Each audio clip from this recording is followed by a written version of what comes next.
Welcome, welcome, crew. I am your host, TessaTNT, and I'm so grateful that you could join me this evening. We are live tonight from the Mile High Clubhouse. Secure your tinfoil hats, buckle down tight, and hold on loosely as we soar over the rocky tops of the La Platas on a rocky mountain high.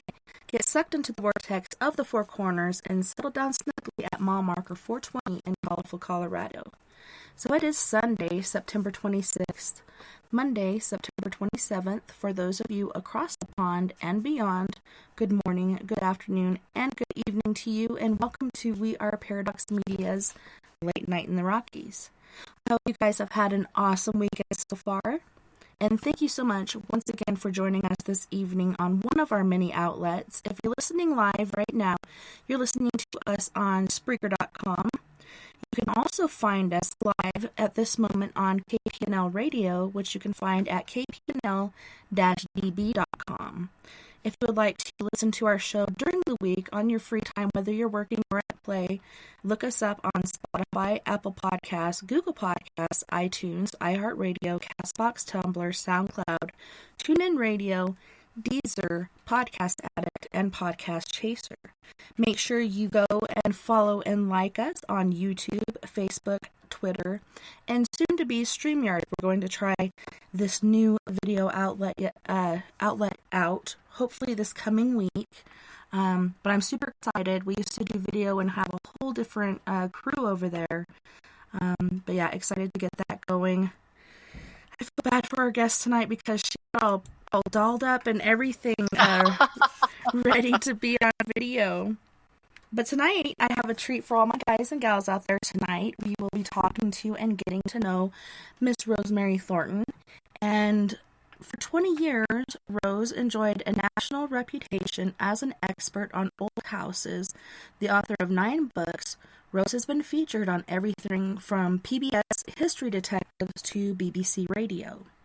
In 2016, her husband committed suicide, and 2 years later, Rose was diagnosed with a life-threatening illness. After a routine medical procedure, Rose bled to death. In heaven, she was told that she agreed to return to Earth, she'd be restored to wholeness. Subsequently, medical tests affirmed that not only had the disease disappeared, but she was also healed of her crippling grief. That is an amazing story, Rose, and I'm super excited to learn more about it.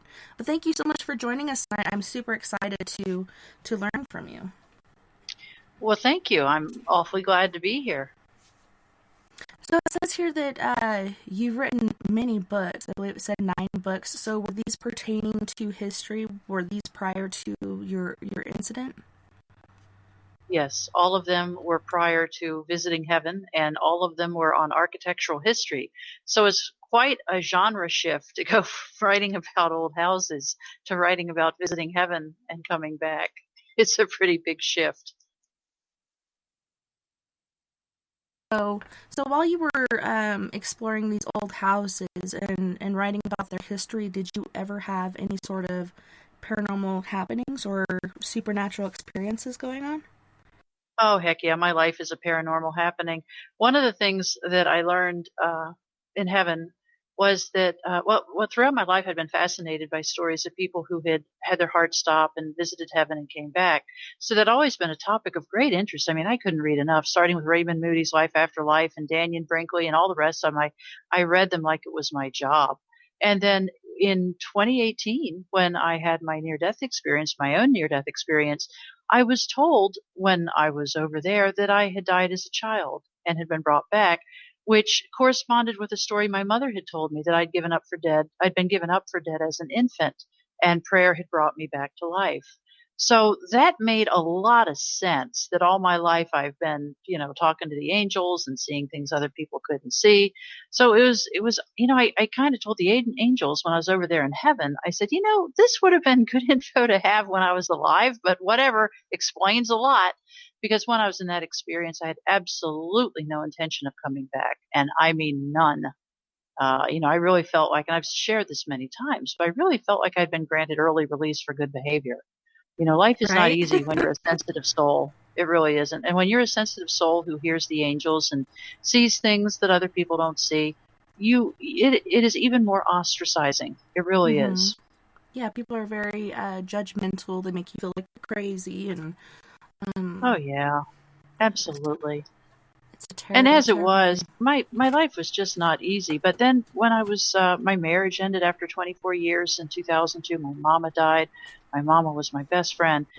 And I wrote this goofy little self-published book on a niche topic called The Houses That Sears Built. And I did a lot of praying and a lot of work and a lot of effort. But boy, in no time at all, that book was on the front page of the New York Times Sunday real estate section. And from there, it was the PBS History Detectives and A&E's Biography and CBS Sunday Morning News and BBC Radio. And I mean, it was off to the races. So it was pretty heady stuff. And then I remarried in let's see, 2007, and I thought I'd found the love of my life. I just thought my life couldn't possibly get any better. My husband was a prominent attorney. He was very successful and he was fun. We had a good time together, I thought. And then 10 years, well, 9.5 years after that, came home for lunch one day and put a Glock in his mouth and ended his life at our home. And I mean, I really am a sensitive soul, and I fell into an abyss so deep.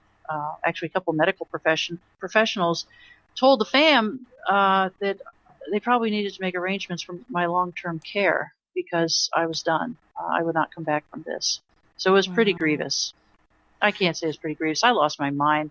I became addicted to prescription, actually benzodiazepines, Ativan and Valium and that stuff. And then I started abusing alcohol. And I mean, you're never, ever, ever supposed to drink and take benzos. And I did plenty of both. And then, with a chaser of Benadryl just for good measure. So for a time, I lived out of my car because I just couldn't get comfortable anywhere. So it was very severe.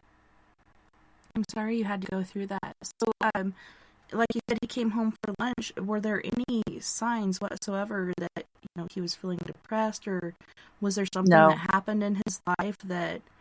I suspect it was something that happened in his life that he couldn't face. But, who knows? His secrets died with him.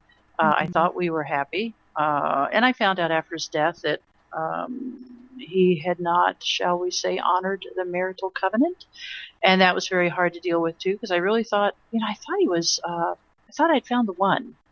So yeah, there were no signs. And Suicide Prevention Month, I think, is September, which makes me want to just go into a coma for 30 days. Mhm. Suicide prevention is a misnomer. There's an awful lot of people who decide to end their lives who make a very big point of keeping it a secret. And the suicide prevention really puts the onus on the survivors, and we're known as suicide survivors because we've, survived the suicide of a loved one.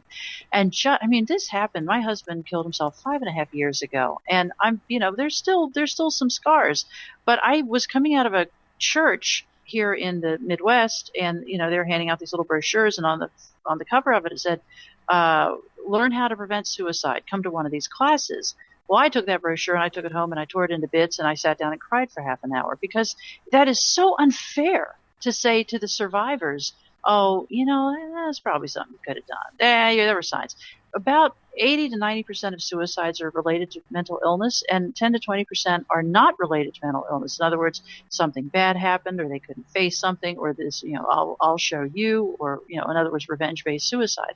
So it's so unfair for people to make judgments. And boy, I tell you what, for an enlightened society, we do real poorly on stigma associated with suicide. And if you really want to help people prevent suicide in any way, the spouses, people like me, whose husband or wife killed themselves, are 12 to 48 times more likely than the general population to end their own lives. I'm in a suicide survivors group on Facebook, actually Suicide Widows, and that group and those women have saved my life, and I do not exaggerate. That is not no hyperbole. And of that group, we've already lost 3 women to suicide Oh who just my. couldn't take being isolated and stigmatized and treated like lepers. We are the modern day lepers. It's okay to treat us like unclean people. So yeah, if you really want to talk about suicide prevention, we need to find out everybody who's lost a spouse to suicide and say, "Hey, we know you're a known high risk group. What can we do to save you?" So that is one of my chief complaints. 'Cause I lost my mind. In fact, about a week before I was diagnosed with cancer, it was 29 months after my husband's suicide. I wrote in my journal. I have a gratitude journal I kept every day. And on that, I don't think it was 7 days before my cancer diagnosis, I wrote in the journal, "I did not kill myself today. It was a win." I was fighting those suicidal urges with every single iota of willpower I had, and I was running out of road. I was running out of the ability to not kill myself. So I was on board. I was right on path to become another statistic. And then I got diagnosed with cancer, and I just could hardly believe it. I thought, how much crap, how much tragedy does one person have to have in their life? And it was absolutely devastating. And I mean, this was 29 months out, and I went to a gynecologist because I had some pretty scary symptoms. And the gynecologist said, well, you've got cervical cancer. And I said, no, that can't be. And every night after my husband's suicide, I mean, I've written a book called Remembering the Light, How Dying Saved My Life. And there's more information at my website, temporarydeath.com. By the way, I don't like the word near-death experience because I did not come near death. I actually crossed over and came back. So I call it my temporary death. But I talk more about this at that site and within my book, but I had 3 prayers I said every night in the 29 months between my husband's suicide and my own death, which one was, God, let me go. Either heal me or let me go. I can't go on like this, because I knew I was broken in too many pieces to count. My second prayer was, when I die, no life review. I had these recurring nightmares of coming around the corner of my house. My husband did this in the backyard right under a window. Coming around the corner of my backyard and seeing my husband fire the gun. I had that nightmare every night. And every night it was the same. And every night I fell at his feet, or I tried to get the gun out of his hand, or I ran faster. I mean, so I begged God on my life review, please spare me the life review. I don't want to see this again. I don't want to see what happened to me again. I don't want to see what happened to my family again. I don't want to see any of it. And then my third prayer was, no more big decisions. My husband's death occasioned multiple legal problems. So I spent a small fortune finding lawyers to help me navigate some very thorny legal problems. And the number of decisions I had to make was, you talk about decision fatigue, I was way past. My third prayer every night was, please, I can't handle any more decisions. In fact, I was pretty messed up. I became so damaged, I couldn't even decide what to put on in the morning. So I bought 10 white polo shirts and 3 pairs of blue jeans. So every morning I'd open the closet and I'd pull out a white polo shirt and a pair of blue jeans. And so that decision was out of the way. And I bought all the same shoes. I had 2 or 3 pairs of tennis shoes that were identical. So that overcame that. But I mean, I could take another book to describe how messed up I was. I mean, I had been an author with some success. My husband had been a well-known attorney. We lived in a beautiful house in a beautiful place and didn't have any money problems. And I thought we loved each other. I mean, I really thought we had a good life. And I went from that to living out of my car and drinking whiskey and downing Ativan. You know, I mean, it's hard to imagine how far you can fast when it all goes to hell. But I sure did. It's insane to me, you're going to church, you're looking for some healing, and you get this pamphlet. Surviving a suicide, you get survivor's guilt. Or even if you're in an accident with someone and you survive, you have survivor's guilt. But it's so hard. Like, you are your worst critic. You don't need any help in that field, And for them to come through and do that, it really blows my mind. It's very perplexing to me. It was being handed out to every congregant. In fact, shortly after my husband's death, I returned to a church where they had known him. He and I had attended church for a time and together. And I returned to this church and just trying to find solace. One of the things I did is I would go to actually the Catholic churches and sleep in the pews during the day. It was the only way I felt safe. And by the way, kudos to the Catholics for keeping their churches open in the middle of the day. The rest of the churches shut them up tight. But so Sunday, they do the altar call. Anybody wants prayer, come forward. We'll pray for you. So I went forward, and, these 3 deacons or elders or whatever they are surround me. And they say, how can we help you? And I said, well, I can't. I'm losing my mind. I know that I'm on the cusp of a psychotic break. I'm losing my mind, etc. And they said, okay, well, let's talk for a minute. They said, what do you need to confess? And I said, I don't know. And they said, well, before we can help you, you need to confess. I said, okay, well, I guess I could have been a better wife. And they said, no, something more is going on. I said, well, I guess I yelled at him when or fussed at him more than I should have. I don't know. And then this woman said to me, you need to confess your sins before the Lord. A man like your husband would not have killed himself without a reason. Oh my gosh. And I was like, I almost said a wordy dirt. And I Yeah, was so bitch, please. horrified. Excuse me. What did you just say? What the fuck did you just say to me? I mean, and honestly, I mean, that was 5+ years ago. Oh And my now, gosh. and I still go to church. I go to 2 or 3 church services every Sunday. But now when they do, anyone like come forward for prayer, I'm like, oh, hell no. You will not get me a second time. I know how this ends. I have never, ever since then go back for an altar call because it's a trick. And I mean, in reality, it was one really bad deacon, but I went back to the minister of that church and I said, hey, that was not appropriate because I am not responsible for his suicide. And I knew the words, but that hadn't even sunk into my heart yet. I mean, I blamed myself for his suicide for 3 solid, well, till I went to heaven and came back. And the minister of that church said to me, well, we sometimes we got to make sure we're praying in the right direction. And I said, no, Just pray. wrong answer. Yeah. Wrong answer, buddy.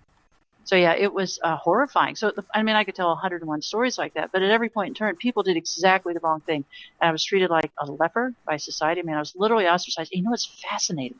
What's absolutely fascinating is the people. I mean, my husband was an attorney, and I was his author. Big deal. We had parties. We had all these people come over. Judges and lawyers were our friends, and other writers. Blah blah blah blah blah. After this happened, vamoose. They disappeared, and the people who came into my life were the people that had been on the periphery and the people who knew trauma, the people who had been through hell and survived it.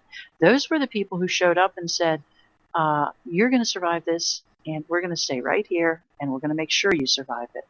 And I that touched me to no end. And the other thing I learned is, I moved into a rent. I moved again and again and again and again and again and again and again. I just kept moving, and then I traveled a lot and on and on and on. But one of the places I kind of settled into, sweet girl, sweet woman, I guess in her 30s, came over and she brought me some Rice Krispie treats, as a housewarming gift, which are like the best food in America. I mean, no matter Comfort if I was food, at death's door, I love, right? I mean, it's like God said, hey, take her some Rice Krispie treats. So anyway, we were talking and I was still very raw. I was 5 months out from my husband's suicide. And I told this young woman, I said, yeah, I'm sorry. I'm still pretty scrambled and screwed up. I said, my husband killed himself. And by the way, this has happened multiple times when I tell the story. The woman burst into tears. And I said to myself, Rosemary, you're an idiot. You made this sweet, thoughtful, sensitive young woman cry. And this has happened so many times. And she said, and I know this now, when they burst into tears, she said, my brother killed himself. And I know how bad it screws you up. And my mom is just gone bye-bye. So when I tell somebody my husband killed himself and I see him burst into tears, I know what's coming. I know what's next. Yeah, so there were felt it angels too. along the way. There were many angels, but yes, but there were a lot of people that did exactly the wrong thing. And it's a trauma. American Psychological Association rates the trauma of losing a close loved one, your spouse or a child to suicide as emotionally damaging as a concentration camp experience. So it's about the most severe trauma a human being can know on this earth. And the violence. I'm a sensitive soul. I was that girl that, I see a stink bug in the living room and I put them on a little piece of paper and say, out you go. Yeah. So this was horrific. And I never saw it coming. There was no clue. There was not one clue. I mean, the day before he did this, we talked about his upcoming retirement, where we were going to go, and we had a trip coming up, and on and on and on. I don't know. I don't really feel like it was anything that you did or anything that you could have done to prevent this. I feel like, I don't know, there was either something medically wrong or this could be a case that he had worked on previously where had he not done this, perhaps both of your lives would have been in danger. I don't know. I just feel like he loved you and he had a respect for you that he actually went outside the house to do it, correct?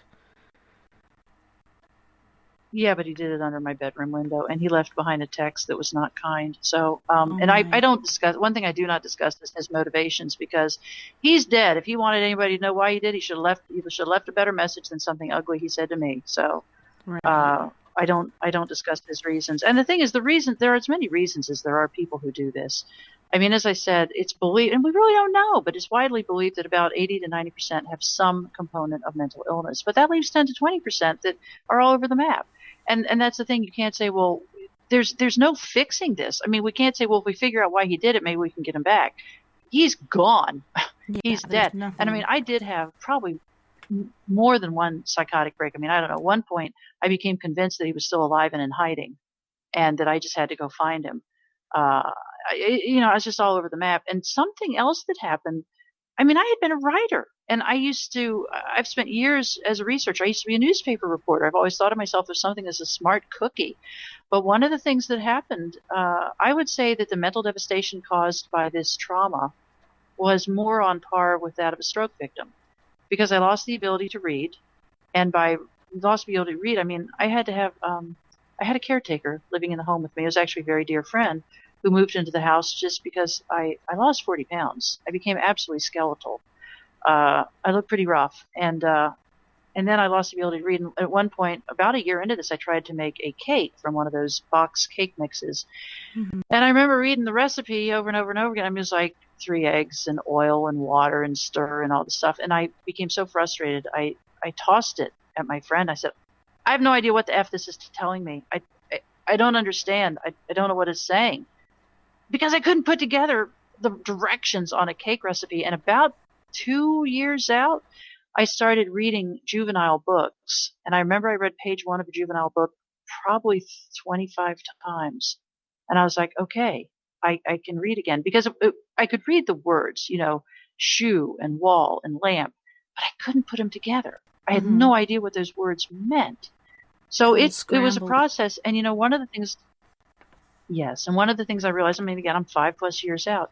My reading has still not returned to where it was before he did this. I read very slowly, but I am reading again. I don't enjoy it though. I used to be able to memorize. I've had an exceptional memory, and now reading is no longer the joy it once was. And that's one of the reasons it's taken me longer than it should to get this book out, is because even the process of reading my own book is so slow. So yeah, there's some things that just don't come back. Trauma is difficult to deal with. I know through abuse, I used to be a member of the National Art Honor Society, etc. I used to write poems that were published. I would do artwork that, they had me do murals and whatnot. And after, it wasn't a suicide thing, it was an abuse thing towards me. The only reason I joined the military was to get away from this asshole. But it broke certain things about me. Like, I think I've only written 2 poems since the age of 16 because of this person, and I only draw when my kids ask me to. Hey mom, draw this, or hey mom, draw that. There's certain things within us that are scrambled or destroyed, and it's hard to focus or to get your scruples back together. Like you're saying, you're reading this, but it's not coming together. It's just like overwhelming how your body reacts to certain traumas and how you can't even process this in your head. I'm so glad you're writing again. That's awesome. It is, and it's been a tremendous effort. And after I came back from this NDE thing, I thought, lots of people are like, oh, it's so cool, it's so amazing, you got to write a book. I was like, nope, done 9, I'm done. But I am doing it. And the reason I'm doing it is I've given this talk a lot, probably over 100 times, but a handful of times before COVID, I gave it to a public audience. And one of the stories I told, this is kind of funny, kind of awful, but I told this, I guess it was about 2 days after my husband's suicide. I was literally unable to eat or drink. It was like my throat muscles had seized up, and I literally could not get water down. It was just like my throat had closed up. Again, a very common reaction to severe trauma. So my sweet daughter hauled me off to one of these Now Care, Urgent Care, whatever they are, one of these 24-hour places. And so they take me into the exam room, and I sit on the table, and a nice older doctor comes in, and he sees me and my daughter. He says, so ladies, what's the trouble? And my daughter says her husband killed himself at their home, and she hasn't been able to eat or drink since. This doctor, again, about my age, literally reels back, and he says, oh my gosh, the same thing happened to my Aunt Bertha 45 years ago, and she was never right in the head again. And Thanks, my daughter, my daughter, to her credit, I'm so proud of her. She said, doctor, that is not helpful. Now, are you going to help my mother or not? And I was like, go, kid, go. And he ended up giving me a big prescription of Valium. And I shared this story with one of the audiences, and a woman stood up later and she said, I'm in the medical field, and you need to write a book because we don't know how to deal with people like you. You know, you weren't mentally ill. You didn't have schizophrenia. You didn't have bipolar.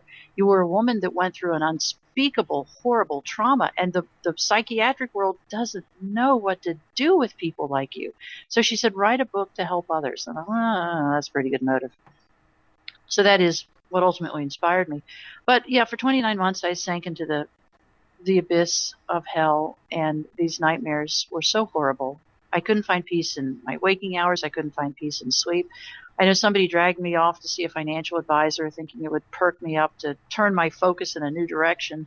And this young, perky woman sat me down. Well, Rosemary, where do you see yourself in 2 years? And I said without missing a beat, oh, I'll be dead. Because I knew I would be. I know nobody can survive this. And she chastised me and said, oh, that's no way to think. And I was like, shut up. But I was pretty miffed about her comment because she had no idea what I was going through. She just had no idea. So about 29 months out, had some physical problems, went to this gynecologist who diagnosed me with cervical cancer. They sent me on to a gynecological oncologist. He did a physical exam, and he said, oh, man, he said, I see what's going on here. And he staged it as stage 2 at that point because it had already spread to nearby areas. And then he sends me in for actually he was going to do I think they call it a cone biopsy of the cervix to figure out exactly what was going on and how far it had spread. And he was going to biopsy some other things and blah, blah, blah. So I wake up. This was my first medical procedure. I had been born and raised a Christian Scientist, and I always believed that, when we have sickness, we need to think about what's going on in our life. We need to kind of step back a little bit and say, okay, what am I saying? What am I thinking? And I thought, this thing of praying every night that I will die in my sleep was probably not a salutary method of getting better. But plus the negative aspect of what you were going through as well. Negativity is so toxic. It is. Indeed it is. So I did tell God, I said, I was pretty clear in my prayers. I wanted to die quickly. Cancer is not the way I wanted to go. So anyway, I do this biopsy, never had a surgery in my life, never been in a hospital except to birth my 3 babies. And, they said it was a 30-minute procedure and took them over 3 hours to wake me up. Because again, having had an NDE, I'm hypersensitive to drugs of every kind. So it took them 3 hours to rouse me. They finally roused me. I stand up. I go to the bathroom. Off you go. They want the gurney back, So they sent me to the bathroom, and I come back and I said, I'm bleeding profusely. Something's gone very wrong. And the RN that was attending me said, once you get home and lie down, you'll be fine. Jeez. 3 times total. I told this woman, I was bleeding an unbelievable amount, and I told her, and fortunately I had a witness, and 3 times I said that, 3 times she said, once you get home, you'll feel fine. So I dutifully went home. Again, I'm not experienced with the medical world, so I simply acquiesced, and I got home and I realized I was bleeding to death, and I had a really nice house. I mean, it's just a little brick ranch, just big enough for me and my dog, but I had white carpet, and it was brand new white carpet, and because when you're bleeding to death, your number one concern is housekeeping. You don't want to mess up the carpet. And so I went, I stood in my white walk-in shower because I thought, I'm just going to ruin that carpet if I stand there bleeding like this. So I went and stood in the shower. And in the shower, I see the blood going down my legs and right into the drain. I didn't even have the water on.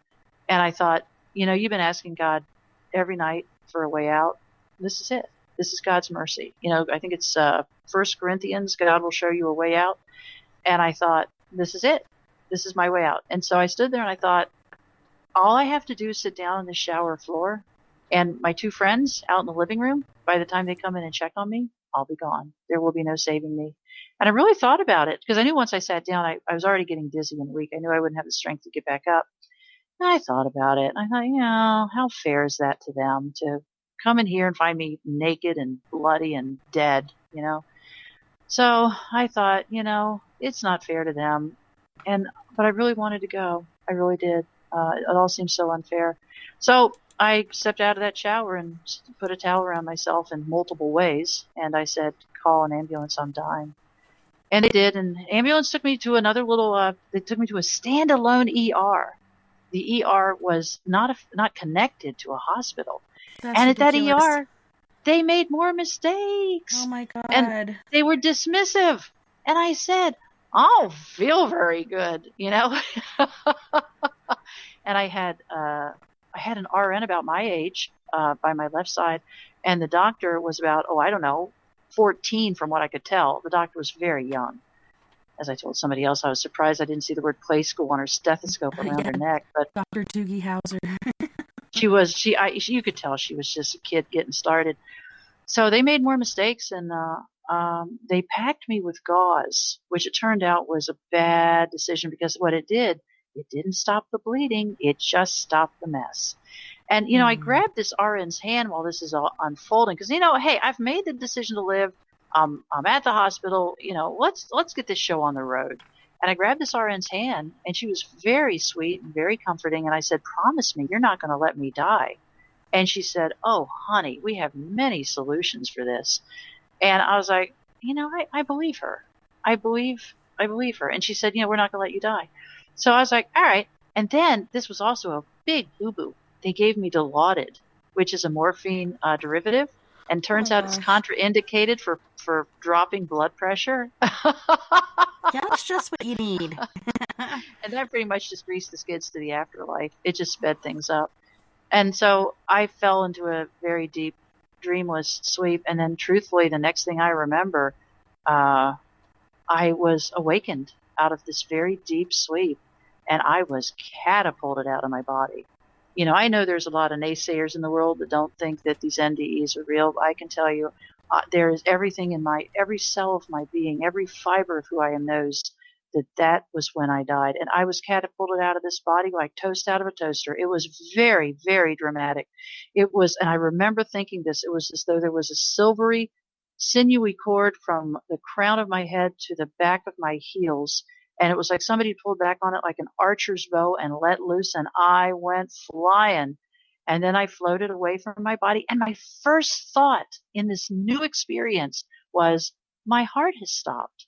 And I thought, whoa, I just said that out loud. How do I know my heart has stopped? And I thought, I don't know how I know, but I know that's right. I know that's right. And then I thought, well, isn't everyone going to be surprised at how this turned out? And I was floating in blackness. Several people have said, could you see your body? And I could not. And from what I've since learned, I bled to death. And from what I've gleaned, when they took out those gauze, when they came back in the room and took out the gauze, my friend who was standing outside the door of this cubicle said 4 times the door opened and 4 times they emerged carrying armfuls of blood-soaked linens. So when they pulled that gauze out, they saw that I had continued to bleed and had made a mess. So anyway, I'm floating away from the body, having a fantastic time. And one of the things is, if you told me that I had been dead for 2 months, I would have believed it. And I know that's hard to understand, but time had no relevance. No concept. Yeah. And so many things happened, and they happened all at once, and they happened sequentially, and it's just so wild. But one of the things that happened was I said, I'm again floating away from and such peace. People talk about the love when they die. I can't say that I felt love. I felt peace and calm and joy. And it's like it was like peace and calm were verbs. I was actively being pieced, and calmed. It was infused through my being. In my whole life, being a writer, I've been so prone to anxiety and panic attacks and fear and worry and blah, blah, blah, blah, blah. But I felt perfect peace. And I remember thinking, I've always wondered what I would look like with perfect peace. And I thought, this is great. But one of my very early thoughts was, I'm dying. And then I thought, again, being the writer, editor, I said, actually, you're not dying, you're dead. And that cracked me up, because here I am going to my reward and I'm correcting my tense, like a good editor. And it cracked me up because it was so macabre and so goofy and so weird. And I laughed out loud, and I heard myself laugh. And I noticed I had the same laugh I've always had, just my same rosemary-shaped giggle. And I remember thinking, I know I don't have breath sounds. I don't think I have vocal cords. I don't know about the ears, but everything that I am went with me, down to my weird sense of humor and my funny little giggle. And I remember thinking, what did I leave on that gurney? what did I leave behind? And I realized nothing. Nothing, just like a thought of me that it was all that was left. And this experience just went on and on and on. One of the things that happened is I'm floating further and further away from my body as I remember thinking, this was just perfect peace. It was perfect everything. And I remember thinking, I'm not cold, I'm not hot, it's not too humid, it's not too dry. Everything is perfect. And I was in this black velvety surround, and it was like, again, that blackness was just actively comforting me. And the peace, I thought about Paul, I think this is Corinthians, where he talks about the peace that passeth all understanding. And I remembered that Bible verse, and I thought, this is that peace. Nobody could understand how perfect this peace is. And then the other thing I thought was, I remember the Bible verses.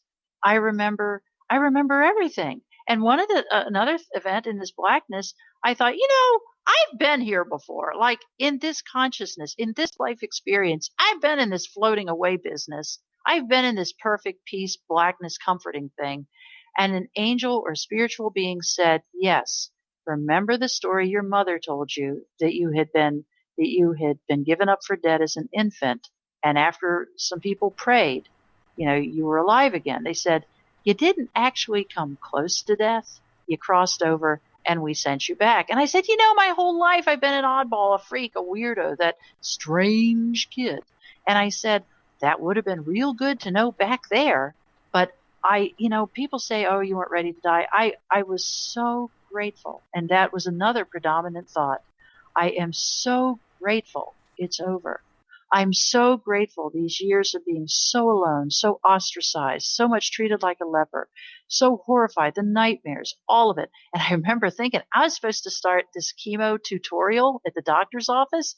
I thought, no siree, that ain't happening. Nor is the once a day radiation. Oh, let's see. No. Yeah, it was 5 times a week radiation and once a week chemo I was set up for. Oh, no. I thought, that ain't happening either. I am out. I am free and clear and I am done. And there were so many thoughts just from every direction. But one of the thoughts, I know I didn't want to come back because one of the early thoughts was, I remember thinking, I'm floating. I like floating. Floating is fun. And when I came back, I wrote 42 pages. I mean, when I was back on Earth and back home, I wrote 42 pages in my personal journal about the whole experience. And I wrote that down and I thought, I know that I had no intention of coming back because I was talking like a 4-year-old. I don't talk like a 4-year-old. I use nice big words. I'm a lifelong writer. And I thought, this is a terrible quote. I like floating. Floating is fun. This is great. It's ridiculous. So anyway, I had no intention of going back. And I remember thinking, I didn't even know going back was an option. I thought we were done.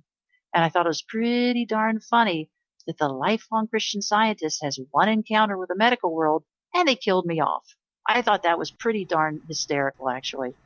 And there were so many, again, just so much happened in so many directions. One of the early things that happened was while I was floating away, I felt the presence of a really massive spiritual being to my left and way tall and slightly behind me. And I remember turning my head to my left to see who is with me. And I remember thinking how interesting that I have a head, I have a neck, and apparently I have a left shoulder because I'm trying to look over it. And with a lilt in my voice because I'm just having a great time. And now it's even better because there's somebody with me. And I said, and who are you? And the answer was immediate. And it came, I know people talk about this, but it's true, an infusion of understanding. The answer was, you, Rosemary, you are the image and likeness. I'm the original. And that's Genesis 1:26, I think. And I thought, oh my gosh, my whole life I've been studying that and reading Bible commentaries on that and trying to learn what that means. And I got it now. I got it. I'm the image and likeness, and there is an original. And it was just so great. And again, I thought, that might have been useful back there, but I'm sure it'll be useful going forward as well. And there were so many thoughts that came at me from every direction. And I just thought, this is so great. And I remember thinking, I don't know if other people do this, but I kind of had wondered my whole life what would take me out. What would be the end story what would be the last chapter for Rosemary Thornton? And I thought, I kind of wish I had known it wasn't going to be any big deal, that have a little surgery at 59 years old, little boo-boo, go home, go back to the hospital, and you're done. So I thought that was pretty funny that it was something so simple that took me out. And then I'd always wondered. And then I, I'm not sure, I'm not sure about how this happened. Honestly, it's almost like somebody took my batteries out, because I went from this floating in the blackness to standing in a white room. And it was a beautiful white room. It was the white light was so pure. And the walls, the ceiling, and the floors were all white. And it was like the whiteness was producing more white, which was producing more white, which was producing more white. And there were no light fixtures. It was all illuminated from within. Radiant. Yes, it was luminescent, iridescent, white, white, white. And in this room, there was this heavy, heavy mist, almost like a pea soup London fog. And yet I could see through it. And I know that sounds crazy, but I would guesstimate the room was like 20 feet. And in front of me, about 20 feet ahead, I guess, I saw a door. And as a lifelong student of these NDEs, and you'd be hard pressed to name an NDE book that I had not read multiple times, I knew what that door meant. I knew that door meant that I'd be on my way. And I couldn't wait to get to that door. I mean, I literally thought, thank you, God. It's over. I see the door. I know what's happening. I know it's done. So I wish I had looked at my feet, but I remember thinking, I don't know if I have legs. I don't know if I have feet, but I know that I can form an intention and I will move toward that door. So I just thought, okay, I'm ready. I want to go to the door. So I'm moving through this fog, but it's like at a walking pace. And this fog is swirling around me. And I tried to focus on an individual droplet of this vapor.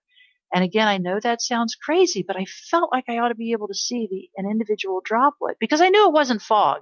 Even though it was foggy, I knew it wasn't fog. And this angel, now this is not a supreme being, this is an angel with me, says, your eyes have not acclimated to this new environment yet, but each of those tiny droplets are particles of light, and they're for your healing. And I was told that, some people may think they've died from a long-term disease or a disability, or some people may think that, they're tainted or they're mentally ill. And this white room is where the muck of the earth is washed away from us, and we are restored to our innate perfection. As my friend said after hearing this, she said, leave your muddy boots at the door. You don't go to heaven as a person who's died from cancer or who's suffered mental illness or whatever. So we are restored to our original perfection in this white room. And what's so funny about this, I had been raised in the Christian Science religious tradition. This is not what we believe. Right. This is a long way away from what we believe. And that was so fat. And I had never read an NDE account of somebody being taken to a white room. And I thought, well, this is so strange. But that's what I was told. And I looked at these droplets, and I still couldn't see them, but they were dancing around me. It wasn't just like a fog. They were actively moving and swirling and dancing, and some were going up and some were going down. And I remember feeling like I was one billionth of a drop of water in the ocean being reunited with my source. And how could I have ever doubted that the angels were always with me? How could I have ever doubted that everything would be okay? And this white room was just so fantastic, so fantastic. So I remember seeing that door, and I'm still trying to get to the door, and very interested by the fact that we have this spiritual car wash that we go through. And it made a lot of sense to me. Of course, some people, they've been sick for so long, they start thinking it's part of their identity. But this white room is where we say, no, no, no, no, it's where the angels show us, no, we're going to wash all that away. Fresh start, clean slate. So I get to this door, and I'm really excited because I know I really was like, I felt the presence of angels with me. And I really felt like I kind of said to them, everybody out of my way. I'm doing the door, clear path coming through. It was just so definitive to me. I was so grateful. I kept feeling so grateful. All those years of writing gratitude lists, I just felt so grateful. So I get to this door, and I note with a measure of I guess maybe disappointment that it's closed. And there's an old song, going home, I'm just going home. And it talks about passing through an open door. And I remember thinking, that door should be open. So I put my right hand up to push through this door, pretty intrigued by the fact that I'm right-handed on earth and right-handed in heaven. And I think everything we are goes with us. We leave nothing behind. Mm-hmm. And I pause because when you're in this place, again, it's so different. All you want to do is glorify God.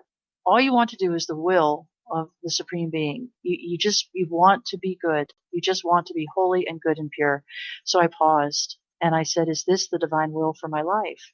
And I didn't even finish the sentence. I got to, is this divine? And the answer, and now I have an angel right with me or a spiritual being. And the answer was no, it's not. But whatever you decide, you go with all of God's grace and mercy and blessings and care and love. There is not a wrong decision. And that meant so much to me because that was the answer to that third prayer, was I can't handle any more decisions. So to hear that there was not a wrong decision was of inestimable comfort to me. And I can't tell you what that did for me. But as I'm thinking, okay, that sounds pretty sweet. I'll take the door. If either way I'm richly blessed, I'm on it. I'm doing the door. Door one or door one? I'll take door one. That's right. Absolutely. If going back is an option, I'm not taking it. So at that moment, I had a vision of that sweet RN who'd been so motherly and so loving and supportive. And in this vision, she's now sitting in a hospital supply room surrounded by linens and supplies and all kinds of stuff. And she's seated on a little metal stool, leaning forward, head in her hands, sobbing uncontrollably. And she says, I promised that woman I wasn't going to let her die, and I lost her. And I was like, oh, come on. This is dirty pool. Don't do this to me, And several people have asked, was that a concurrent event? No, it was a potential future, But I saw this and I thought, oh, come on. And then I thought, you know what? She's an RN. She's my age. She's seen people die. She'll get over it. And then I didn't just see her crying. I felt her pain. It was as though somebody whacked me in the solar plexus with a 2x4. And I suddenly felt her deep grief and agony at having lost a patient after that promise. And I realized it was this very familiar pain that I had known in those 29 months since my husband's suicide. So I put my right hand back at my side and I said, kind of resigningly, I guess, resigning myself to this, I said, it's going to ruin that woman's day if I die. And within a millisecond, I was back on that gurney with lots and lots and lots of activity happening.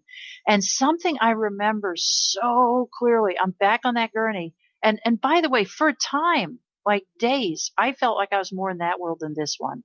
But I remember being on that gurney, and now they've brought in, my friend said they brought everybody in. They even brought the receptionist back to the room to, work on me or whatever.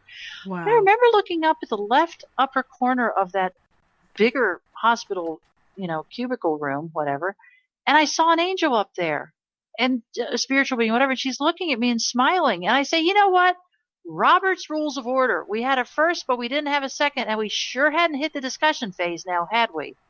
And I looked at this angel, like I think she was a she. And I said, I just got yanked back. Do you know how hard it is to die? That took me 5 hours. And she looked at me and she smiled and this is true. She said, hi there. And I said, you yanked me back. I just wanted to go and you yanked me back. And she said, you're back. Hi there. And it was so funny. And I looked and I was like, oh my gosh. And then, what's interesting is that crew in that hospital, they could not wait to get me out of there. I think they thought I was going to die again. And so we got to get her to the main facility stat. Right. I got moved from one gurney to another and taken out of there pretty quick. But my friend who witnessed a lot of this, my friend who'd gone with me to the hospital, his name was Milton. He said that, he had been a former Vietnam Army medic. And he said that when I came back, he said, you hear the expression white as a sheet? He said, you were literally white as a sheet, but your lips and under your eyes were blue.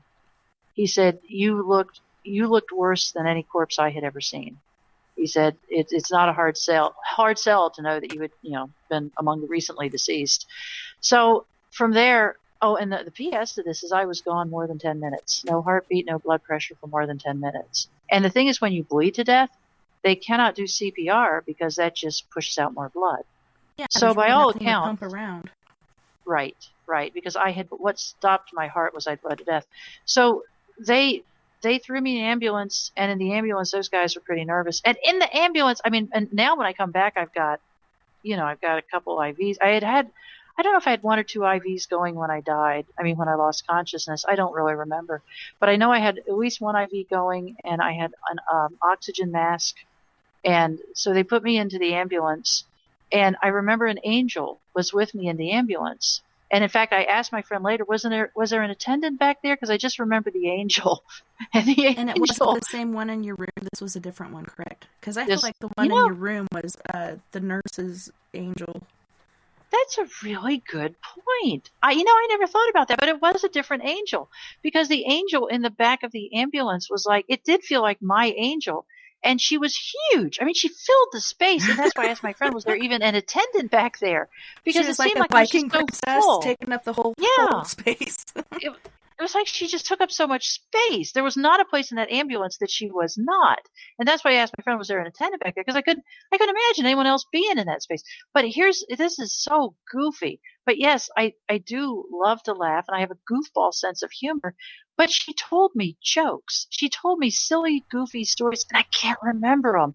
But I remember that I thought, I said out loud, "You are a stitch. You're cracking me up. That's so funny." And I remember I kept taking the oxygen mask off so I could laugh better. And I do remember this. The attendant would reach over and snap that thing back on. And he told me, he did say at some point, he said, "Stop taking that off." And I was like, I'm not listening because the angel's talking to me, and it's pretty damn funny what she's saying. So I got to the hospital, and they put me in a room. And in that room, I was in the company of angels. And what's really fascinating to me on so many levels, but that first night, I knew I was very close to passing on again. I could feel it. And I felt internally, like in my midsection, that something was off. I didn't feel like Rosemary. I felt weird. I didn't feel healthy. I felt very, very strange. And I asked the angels, because now I could talk to the angels more easily than I could talk to the human beings. I asked the angels, I said, "Look, this was a lot of effort to come back. Am I going to die again?" And I didn't care. Either way, either way's a win. Because I'm not going to die. I'm just going to live in a different place. And they said, no. They said, but there are some adjustments that need to be made, and we're making them. But no, you're not going to die again. We're done with that. And I was kind of comforted. I just like a plan. I just like knowing a plan. And something that happened, and I need to back up briefly, but something that happened in that white room before I came back. And I don't know if it happened before I came back or if it happened as soon as I came back. I guess I need to think about that a little more. But I was told if I agreed to come back that I would have a reset, that I would be healed of all the grief and all the sadness and all the pain, and that I wouldn't be lonely anymore, and that my life was going to be completely different. And they said, everything will be healed. And so when when they were wheeling me in the hospital, down these long corridors and, those fancy gurneys they got now, they're wheeling me down these long corridors to put me in a room. And I see that I'm headed to a sign that says oncology ward. And I try to grab that railing they have alongside the hospital wall to stop them. And I try to sit up, and I'm way too weak to sit up. But I say, "I'm not an oncology patient. I've been healed in heaven. Turn this thing around. I am not going to be an oncology patient. So turn this thing around." And I remember a nurse came into my field of vision and kind of pried my fingers off. I was grabbing everything I could and pried my little fingers off. And she said, "This is not the oncology ward. It's okay." And I don't know if she made that up or what, but and then what was really, really cool that night, I just was with the angels. And then the next morning I got the real doctor, the one that was like over 17. I got the doctor that was my age, and he was great. Yes. Oh my gosh. He was wonderful, and he was cute, and he was erudite and educated and very interesting man. But he sat down at my bedside and he said, you had a heart attack. And I said, Oh, wrong wow. patient. I ride my bike. I do a lot of walking. I eat healthy. Not me. Check the name on the chart. I did not have a heart attack. And he said, no, we've done apparently the blood work showed my enzymes were way high, which is how they tell you've had a heart attack. And he said, but he said, we know there's no underlying heart disease because your numbers are already coming back down this morning. So I said, I don't understand. And he said, well, you lost so much blood last night that your heart stopped. So when I heard that little voice that said my heart has stopped, how do I know that? And I said, I don't know, but it's right. That was a lovely affirmation to have it medically documented that yes, my heart stopped.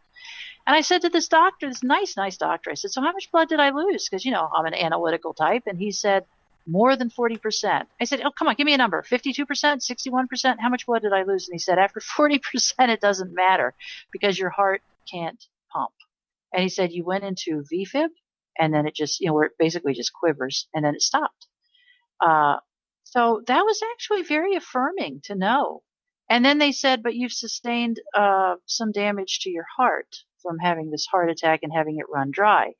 And he said, so we're going to do a lot of tests to see how extensive the damage is. And I said, oh, you know what? Don't worry about those tests. The angel said if I come back, I'll be fine. And they did all the tests anyway. And they were pretty astonished that everything was perfect. My heart function was perfect. There was no damage to the heart muscle. Everything was just fine. And, and the other cool thing, this went on. And, one of the things that happened, I did have a couple friends, actually 2 or 3 friends that would sit with me in the hospital. Because when you're kind of, out of it at a hospital, you really need an advocate in there saying, this is not the dialysis patient. I think that's down the hall. You really need people watching out for you and making sure you're getting the right treatment. Well, every now and then they'd toddle off to get a meal or go down to the cafeteria or whatever. And when they left, the angels would come in and stand by my bedside and they would sing me songs. And they were the most beautiful songs. I just can't describe the songs. And it was a host of angels. It was probably 6+ angels that would come and stand by my bedside. And the music was so beautiful. And I would say to these angels, I would cry. I would cry because it was too much. It was just too much. It was like putting 100,000 amps through a 60 amp service. Aww. It was just too much. And yet I loved it. Loved every single minute of it. And they sang me these songs and I would say to them, I am really, really good with houses, but I'm not so good with melodies. I'm not so good with remembering lyrics. And they said, this is not for you to remember. This is our thank you for agreeing to return because we know how hard that was for you. And so this is our way of saying thank you. And this is for your healing, and this is for your peace, and this is for your joy. So I was never alone in that hospital room. When my friend stepped out, the angels stepped forward and would just sing to me. And it was so incredible. And, I've told this story so many times, and there's a handful of places where I always get emotional. And one of them is where those angels were singing to me. And I was actually in the hospital for 4 days, and then they sent me home. And they told me, this is so cool. The angels told me, the angels, it's me. I get my people confused. I was told by the medical staff that I had been such a catastrophic loss of blood that it would take me 2 to 3 months to recover. Because, the bone marrow apparently produces stuff that turns into blood. And the reason they sent me home, they said, you need 2 weeks of care because you're still kind of in rough shape. But they said, your white blood cell count is so depressed, you're now at risk of contracting MRSA or a staph infection. And they said, that will kill you. You have no defenses against that. So we feel like your risk of bleeding to death is gone, but now you have this new risk.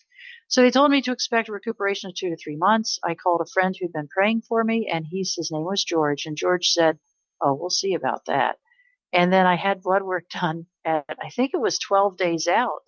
And the doctor looked at the blood work and said, oh, they've made a mistake on your blood work. And I said, well, what's that? And he said, your numbers, they're textbook perfect.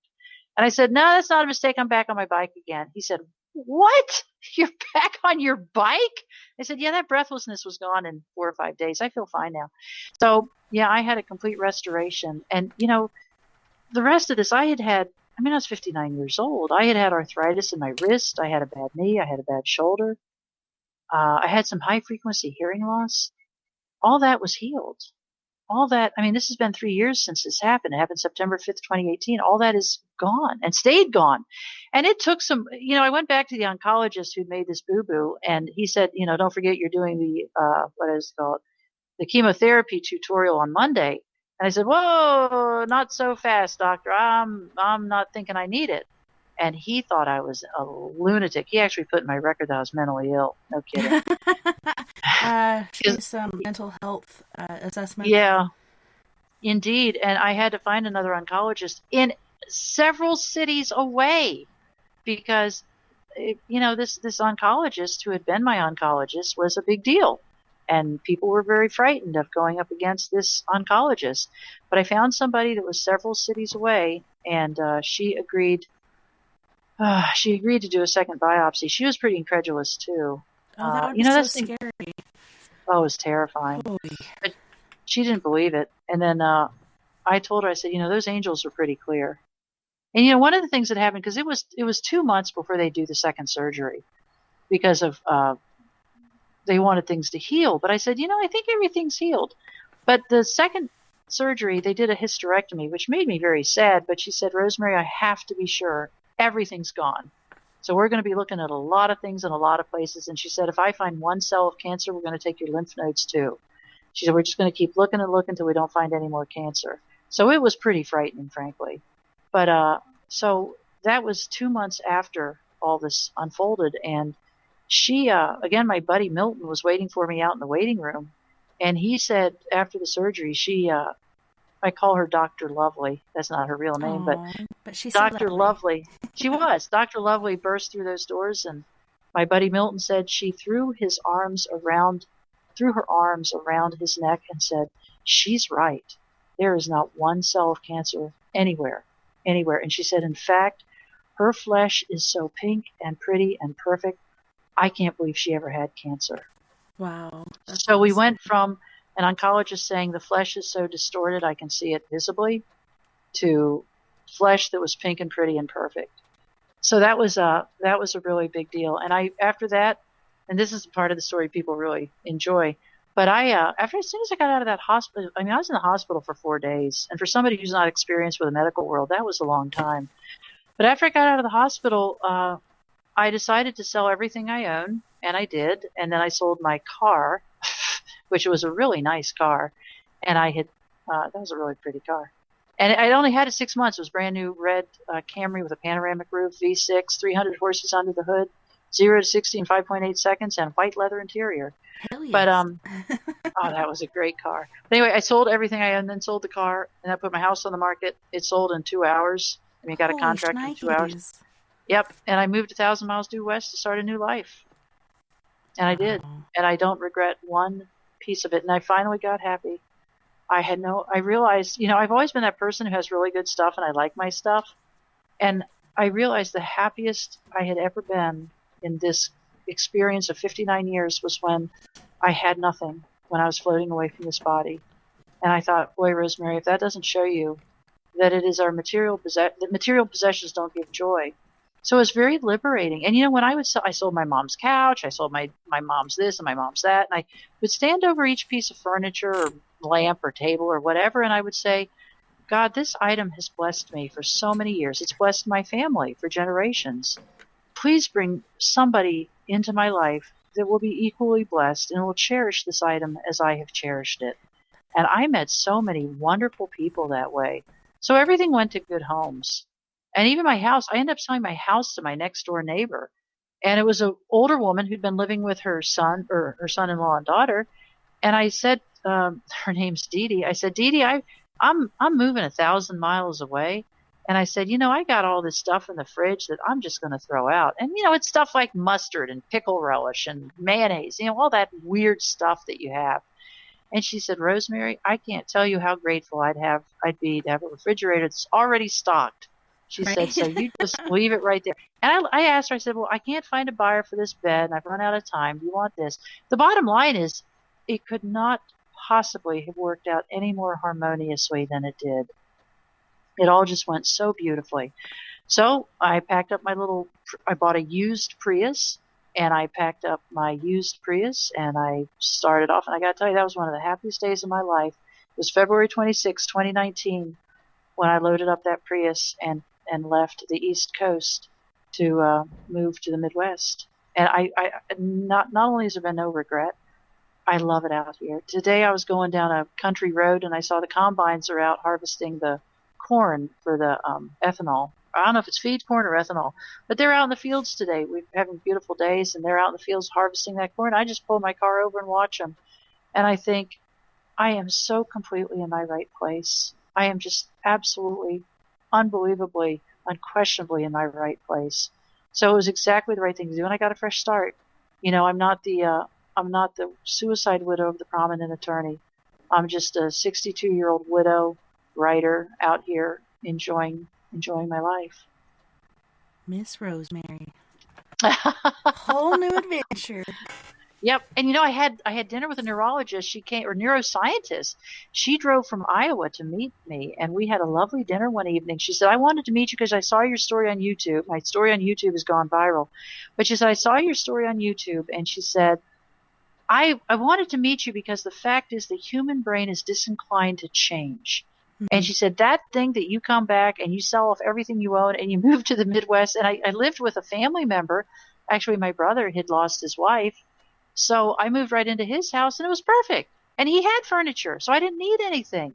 And I love living in one room. There's no gutters to clean. There's no roof to worry about. You know, when the lightning comes through, you're like, not my problem. So it was great. So, but she said the human mind doesn't do change like that. And she said, but you changed every single thing about your life. And I said, I did. And she said, more than anything else, that's how I know that your NDE was the real deal, because you changed everything and you're happy about it. Mm-hmm. And that's very, very true. And one of the things that happened after I was out of the hospital, I went and opened my Bible and it flopped open to Psalm 23, He restoreth my soul. And I realized that's the real healing. My soul got restored. And those suicide, there's been so many layers of this healing. People say, do you remember more stuff? I don't remember more stuff, but the things that happened continue to unfold. It's like every event in that 2 months of being dead, or 10 minutes, was just this incredibly rich nugget of spiritual perfection. And I just keep learning more and more and more about what that event meant and what it meant to me and how it continues to blossom and unfold. So that is huge. But so much, one of the big healings was that suicidal ideation. Before my heavenly reset. I don't want to cut you off because I just want to hear more and I want to keep going, but we do have to take a music break. Oh, sure. So I'd love to pick up where we left off here. But on this break, we have Miss Mia Savage, who is our psychic medium for Four Corners Paranormal Investigations, and she's going to be singing Your Skeleton, Bury Me in Heaven, Singing to Your Grave, as well as Our New Reality. You guys don't go anywhere. We'll be right back after this musical break.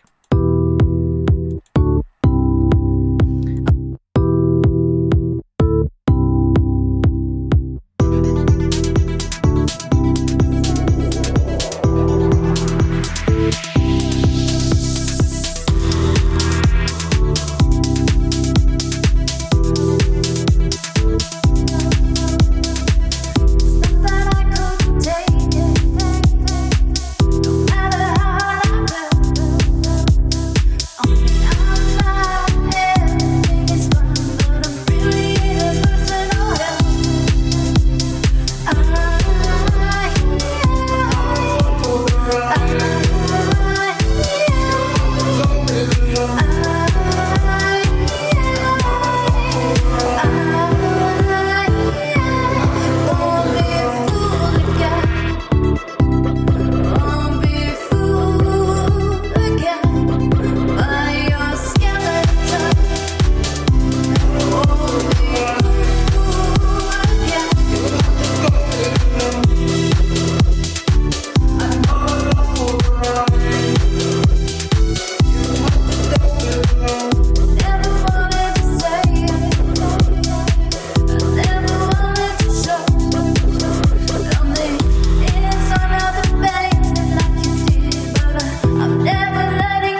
Fall into my mystery.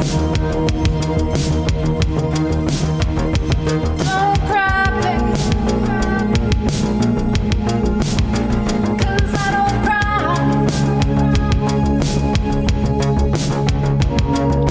Come with me to our new reality.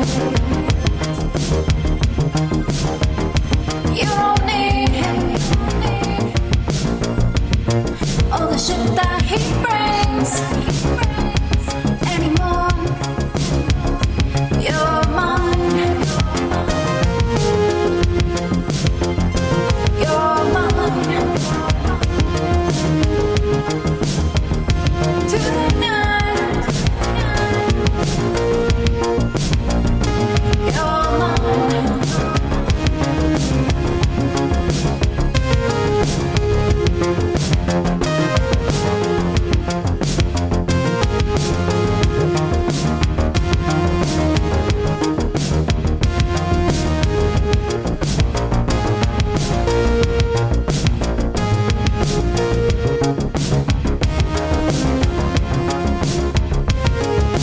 Lost in a sea of broken hearts. Won't let you fall apart. We'll make a brand new start. When you're coming back, I wanna take a ride. I wanna show him love. I wanna knock him down. Come with me to our new reality. You don't need him. All the shit that he brings anymore. You're mine. You're mine. Tonight. You're mine.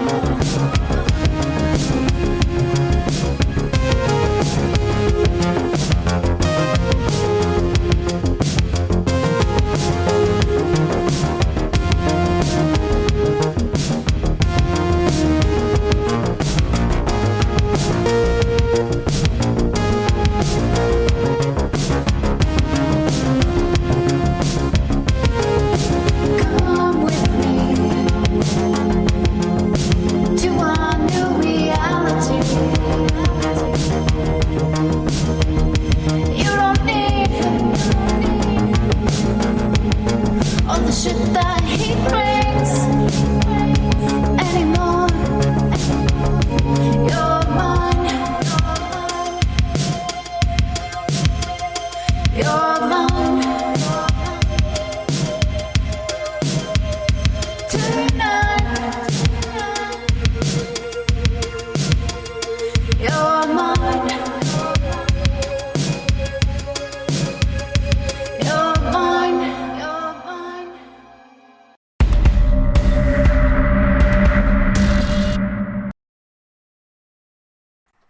Welcome back, and thank you so much for joining us this evening on We Are Paradox Media's Late Night in the Rockies. Tonight we are joined by Ms. Rosemary Thornton. Welcome back, and thank you so much, Rosemary, for being with us this evening and sharing your experience with us.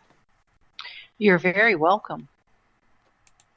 So we left off, okay, so you had sold everything, you moved out to be with your brother, and then you had, I believe it was a doctor or someone that found your story on YouTube.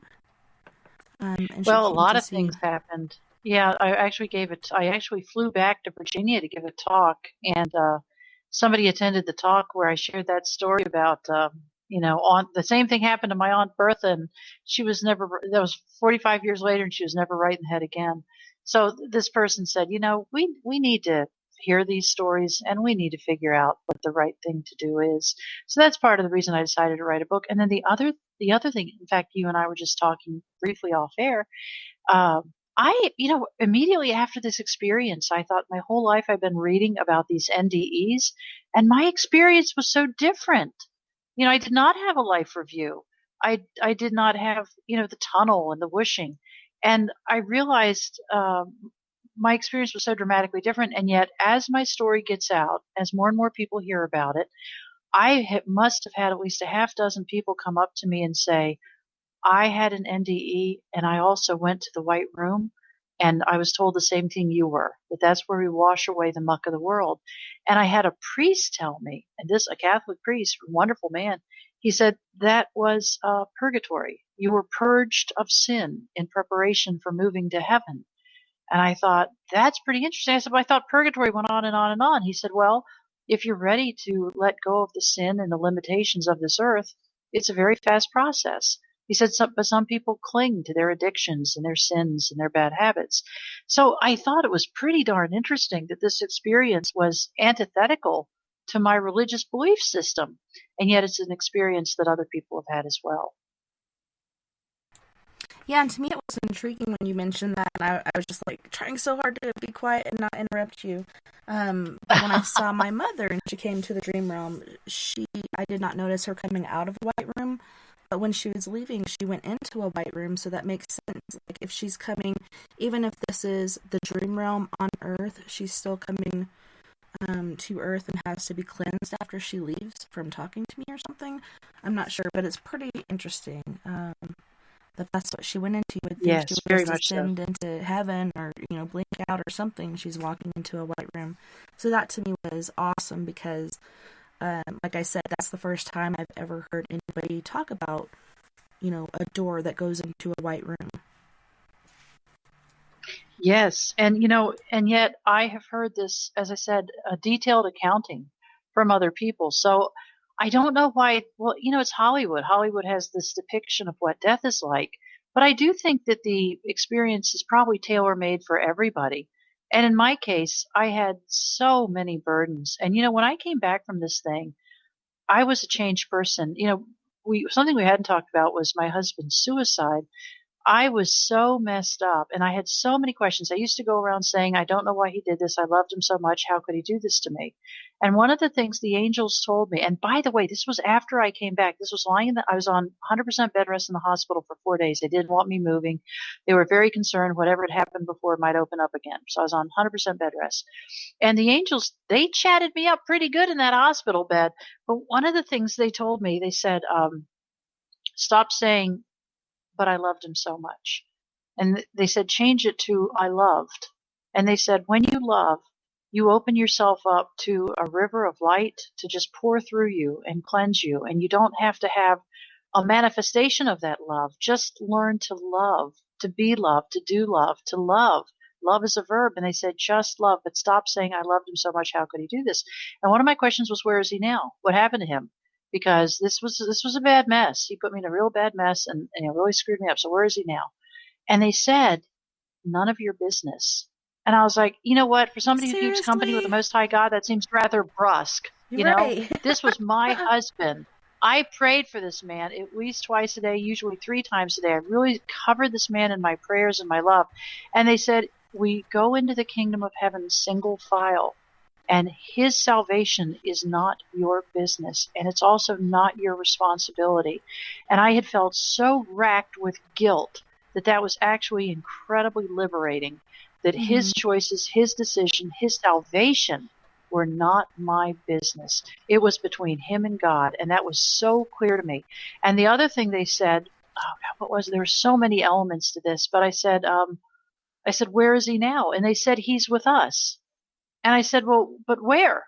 What's going on? What's happening? I need to know. And they said, that's all you need to know. He's with us. And I was like, okay, I guess I can take that. And then the bottom line to all this is all of these questions I had been asking got reframed. And there's a Bible verse, Deuteronomy 2:3, you have circled a mountain long enough, time to stop and go north. Learning these answers took me out of that loop, these endless ruminations. How could he do this to me? I thought he loved me. Where is he now? And put me on a completely different path. And I came to see that this horrible mess, and it was a horrible mess, this was not my story. This was not my fault. It was not my story. I had not failed him. His salvation was not my business.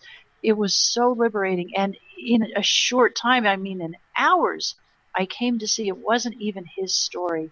It was just a mess of darkness, a mess of evil, a mess of ugly. But it couldn't even connect itself to him any more than it could connect itself to me. And it was really like just diffusing the mother of all bombs and saying, you know what, this can't hurt me. And one of the things about dying, and I should have mentioned this earlier, when I died, it was like waking up from a bad dream.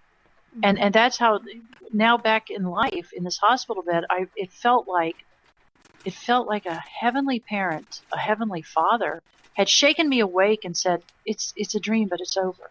It's all over. It can't hurt you anymore. And boy, was that liberating.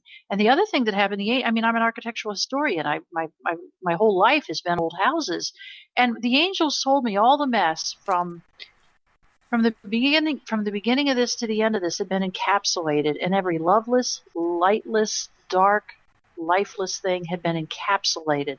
And yeah, it was a thing, and yeah, it had happened, and yeah, it hurt like hell. But it couldn't hurt me anymore. And the word encapsulation is so interesting because as an architectural historian, when you encounter a contaminant or a toxic material like asbestos or lead paint, it's often considered that the best thing you can do is encapsulate it, because often in the process of like removing asbestos, you actually release more fibers into the air, creating a greater hazard. So a lot, depending on circumstances, often it's better to encapsulate. And I thought it was so cool that the angels used that word to explain to me what had happened. And it was so much like they were explaining calculus to a 4-year-old. They were explaining these rich spiritual concepts, but in such a simplistic way that not only did I get it then, but I get it now. I get it. And it took away the sting. And there's still times I cry and feel very sad about his choices and what happened, but it doesn't drag me out to sea and leave me out there. It's like, wow, I wish he'd done things differently, but it's no longer my personal horror.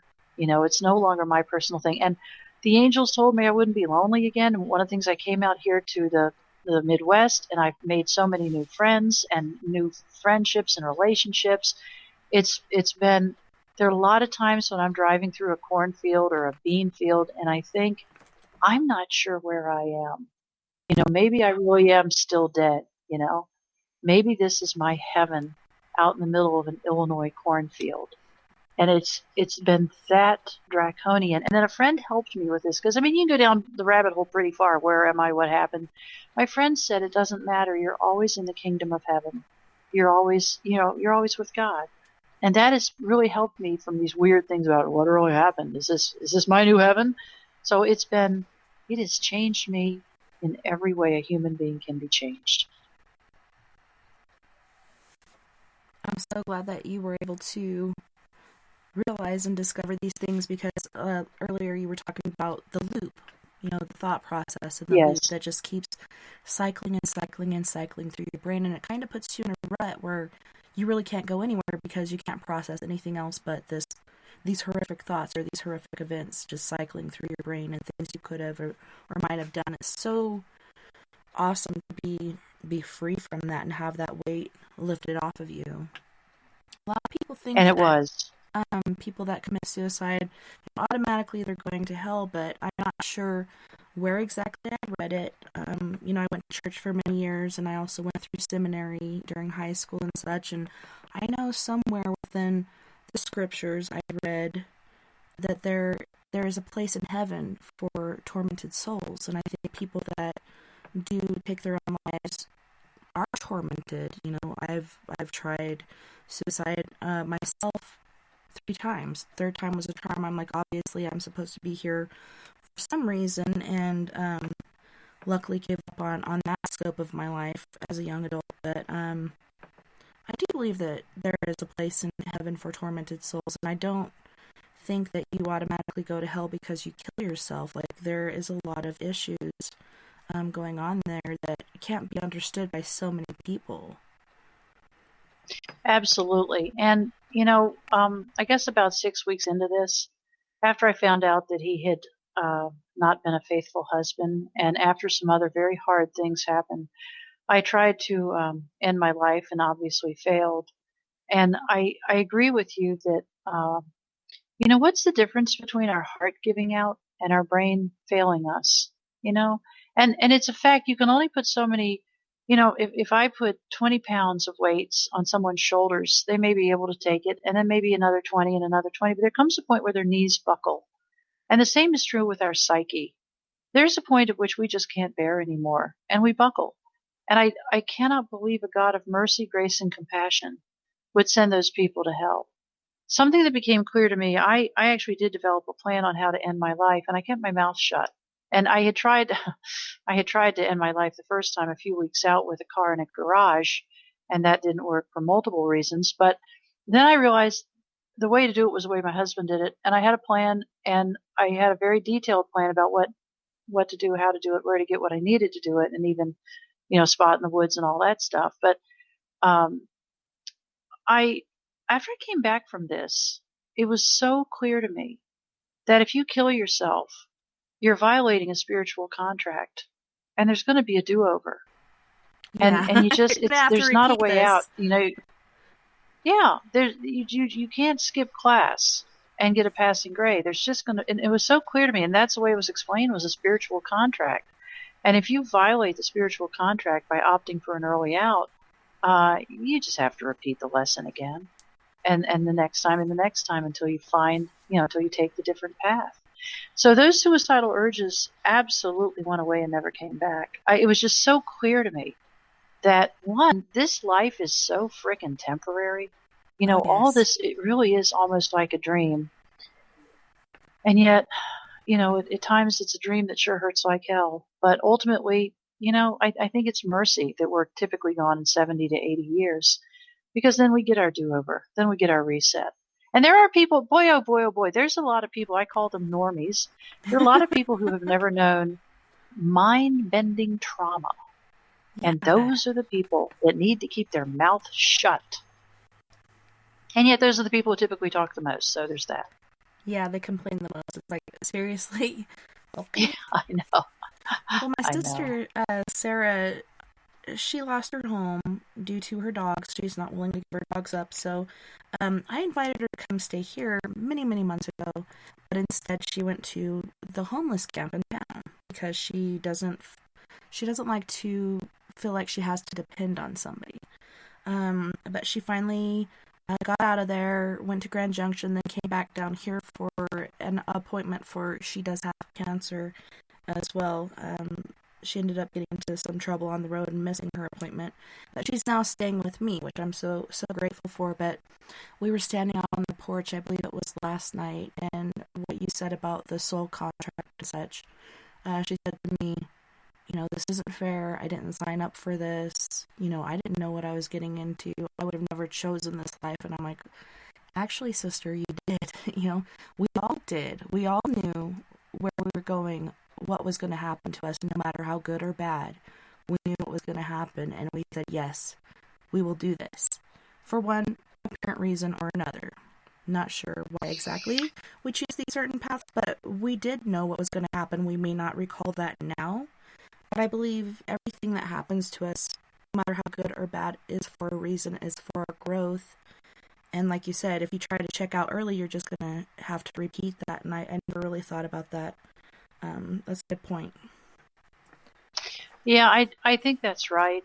And a lot of people, I get a lot of questions from a lot of directions as my story gets out there more and more and more. But probably the most common one comes from people who've lost someone to suicide.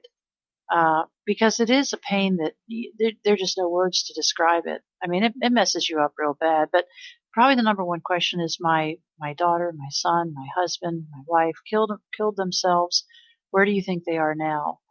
And I mean, I'm really not in a position to answer that, but I believe that if their motive was unselfish, like they just couldn't take it anymore, or the pain was too great, I just got to believe they're ushered right into heaven. If their motive was dark, like I'm heading to prison, so I'm choosing this instead, or wait until you see how much the suicide hurts you, Yeah. I think those dark motives, I think they might end up in a little bit different place than the sensitive souls who just can't take the pain anymore. So I don't really have an answer, but I would think if God is as merciful as a parent, I think the motive is kind of a big deal. It really is. And it has a lot to do with, I don't know if you want to call it the final grade or what the final decision is, where you're going to go, what you're going to do. The very first, like the one that really sticks out to me in my mind of one of my friends that took their life is my friend Wayne, who later on was called Dizzo. But I remember I'm a single mother. I left my daughter's, I call him donor, my daughter's donor, at 6 months pregnant because it was just fighting and total like chaos, and I felt like she deserved more than that. Even if it's just me and her, I can do way better than this. And so I'm living in this apartment. I just picked her up from daycare, and I'm walking into the house, and I see this person. He turns around, he smiles at me, and he looks so familiar to me, but I could not think of who it was. So I'm racking my brain as I go in and get her out of her car seat, and I'm thinking about the day and thinking about who the heck was that? I know who that was. And then I realized, oh my God, that's my friend Dwayne. So I ran back outside to see him, and he was gone. And I live, come to find out, I live right downstairs from his sister-in-law, and he was actually there helping them move some furniture or whatnot. And then I think it was 2 days later, I could hear like wailing and screaming and crying coming from the apartment upstairs from me, and I'm like, what the hell is going on? And then I heard Sasha saying, I knew when he left he was going to do it. I knew he was, and just like the bellow of, like, it's hard to recall it when you do it yourself. Like when my dad died, I don't remember doing it, but I was ushered out of my workplace because other people heard it. I did that, went back to my normal work position, but this bellow is it's just like unlike any other that you've ever heard. And I'm like, oh my God, something bad, really, really bad happened. And I found out the next day that he had taken his own life. It was due to the fact, not that he was working to be a mortician or anything macabre like that. It was because he was using methamphetamines and came home from work one day. His old lady had taken the last of it. He got really upset and struck her, and he had always sworn that he'd never do that. So he left, went up the street about 5 or 6 blocks and tried to call so many people, and nobody would answer. Nobody would answer the door. Nobody would answer the phone. And so he ended up just shooting himself. And there's evidence that he tried to reclaim the bullet, like dig the bullet out. And I don't know. I think for him it was a quick state of, losing your emotional stasis and then regret.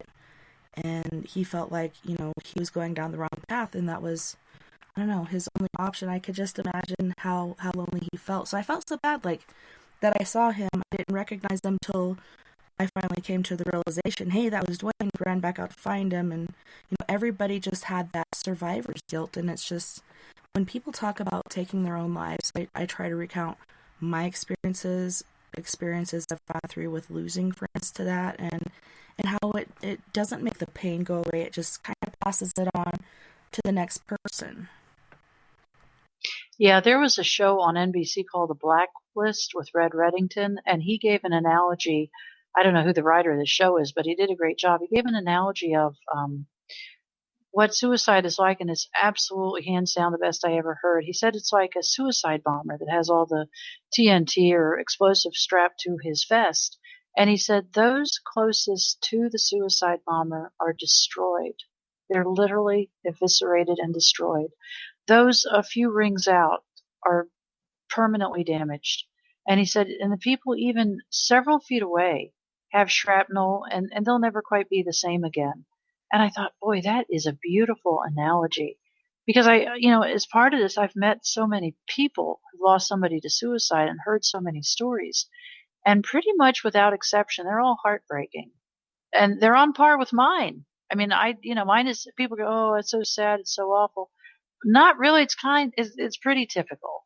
because we break down spiritually, emotionally, mentally, intellectually, and then physically. And in my case, the healing of the cancer, I'm so grateful about it. But honestly, it was almost secondary. I can't say almost, it was secondary to the emotional, mental healing. I mean, I came back from this a different person. And when I would start to feel sad, because, old habits can be hard to break, I would start to feel sad and think sad thoughts. I'd think, no, remember what the angel said. Remember it's been encapsulated. Remember it can't hurt you anymore.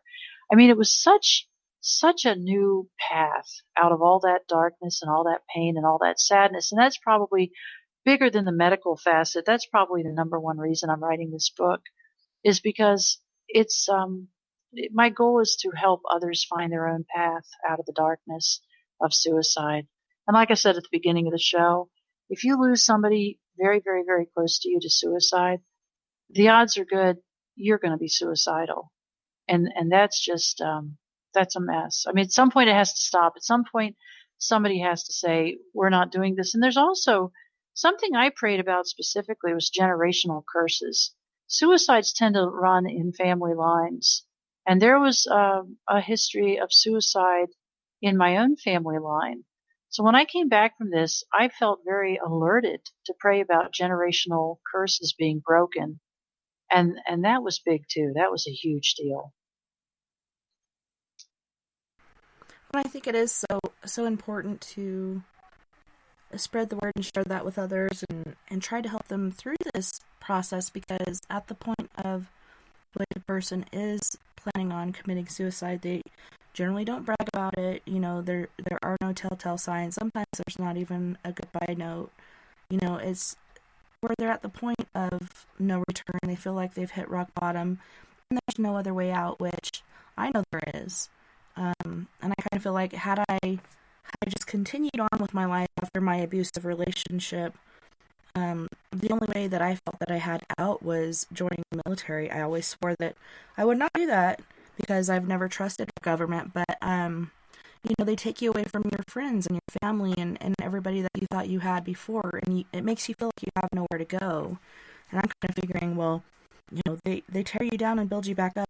I don't have far to go to tear me down the rest of the way, so let's do this. And that was one of the best things that I did for myself, I think. Even though I really hated the process, it really did a lot of good for me in so many different ways. But there is a way out other than that final fatal moment. And just remembering what you said earlier, you're going to have to repeat this process again.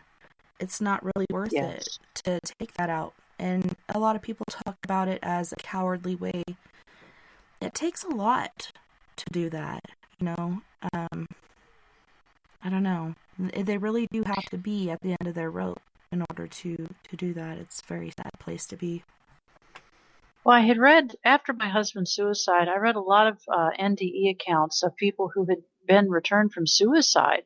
And an overarching theme throughout those stories was that very thing that, it was actually one story I remember. I'll remember the rest of my life. The angels told this guy who had taken an overdose and passed out on his kitchen floor, the angels said, you've just put your kids on the wrong side of a fork in the road. Your son's going to die at a young age from addictions. Your daughter's going to end up with a guy that beats the crap out of her. And they said, if you go back, you can move to the other fork of the road where your son graduates from college with honors and your daughter marries a lovely man. And I also think that's spot on. I think you can really screw up your kids by choosing this option, because then it becomes a good idea. Oh, look what dad did. Look what mom did. And it just messes people up.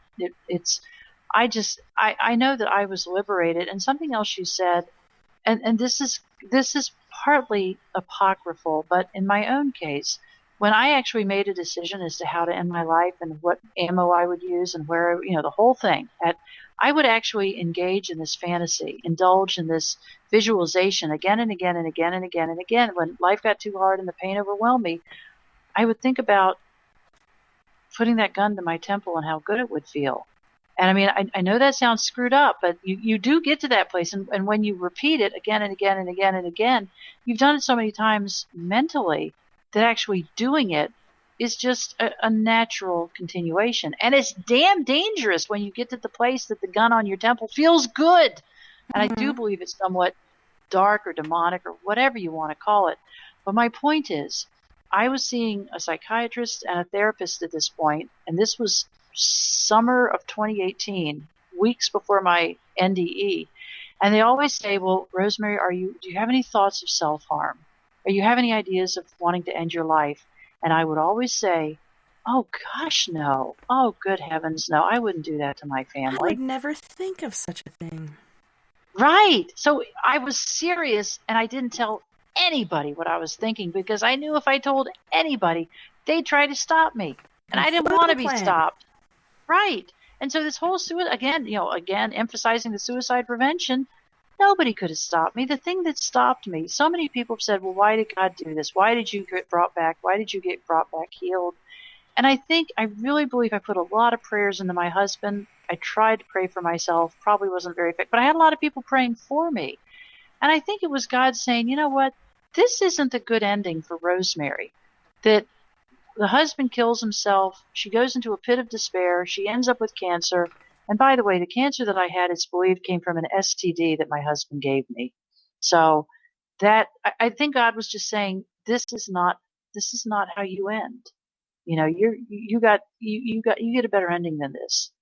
And I really believe that. I feel in my heart of hearts that that's why I came back. I don't know if that I have any great purpose. I do love telling people the story so they understand that life goes on.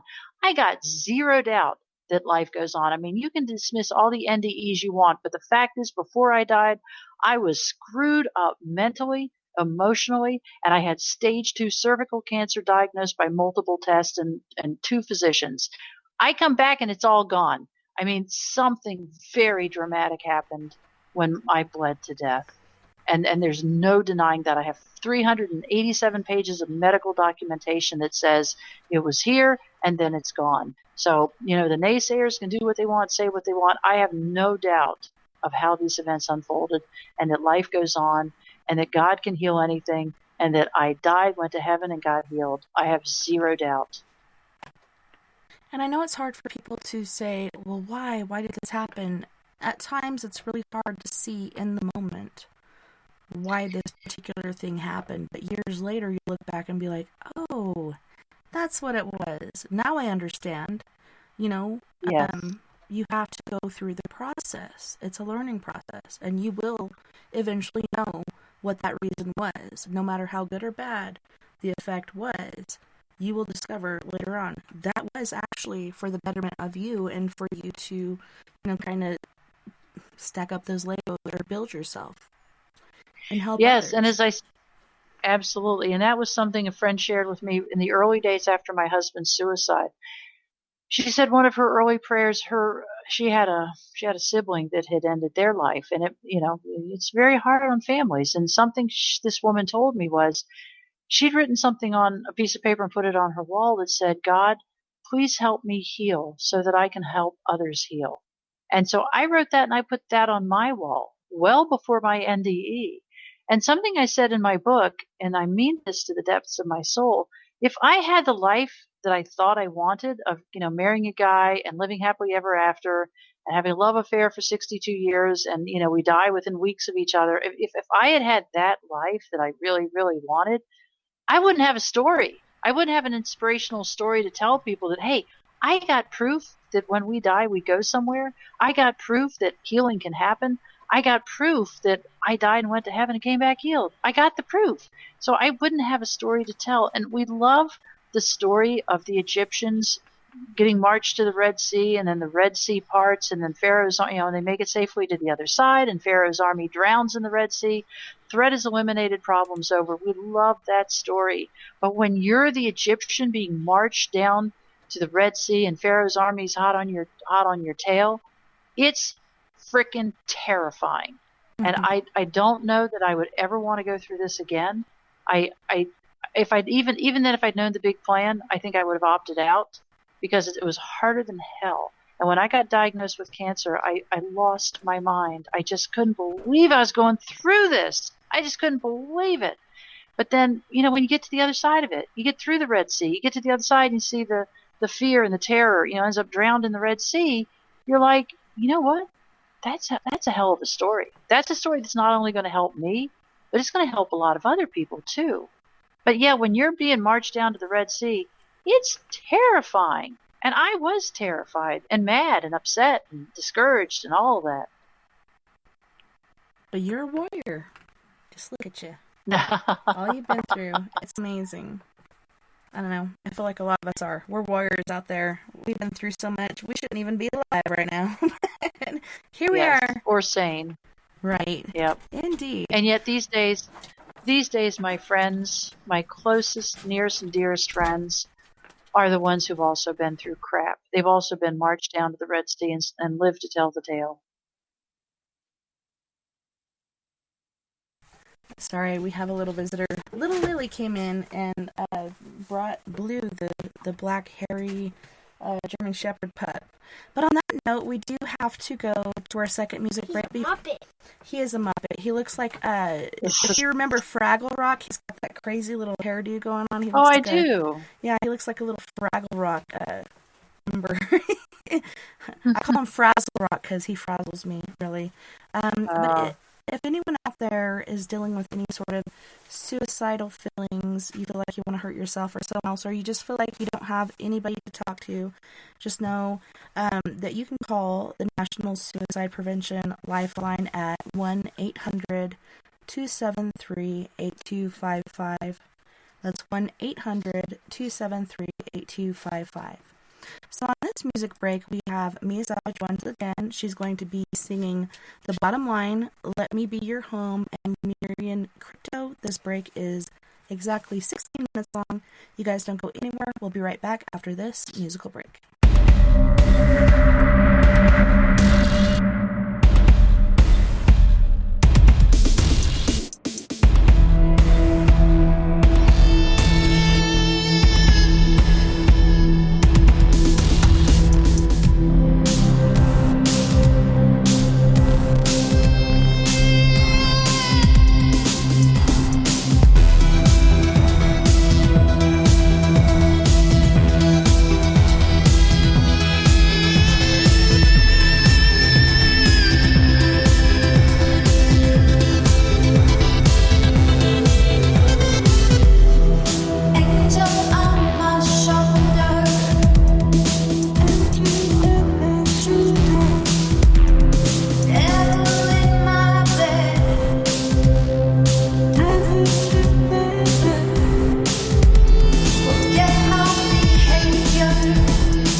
savings account.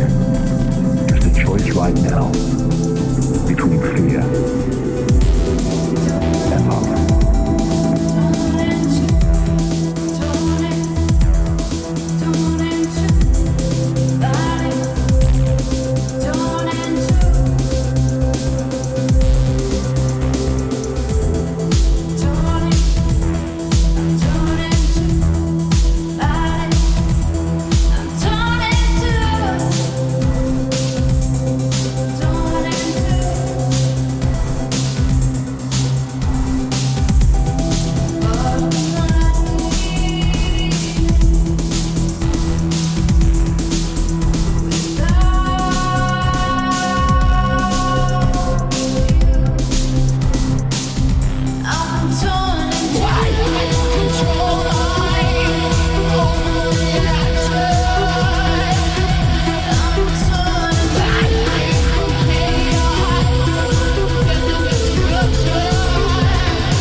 Right now between fear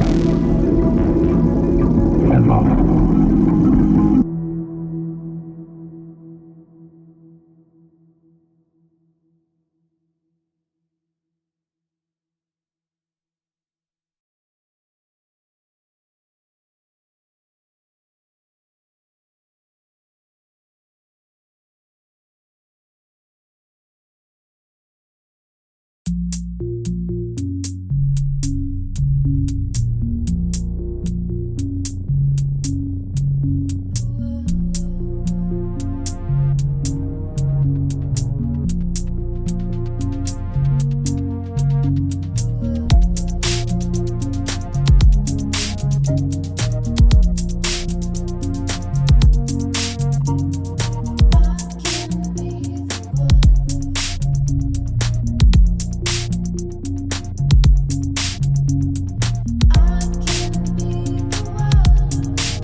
Welcome back, and thank you so much for joining us tonight on We Are Paradox Media's Late Night in the Rockies. Tonight's show has been How Death Saved My Life, and we have the guest Rosemary Thornton on, and we've been talking about her not near-death experience. She actually surpassed that and went beyond death and then came back. But if you have any questions, as I've said in the chat room several times tonight, feel free to leave your question in the chat room, or you can call in right now at 970-335-9596.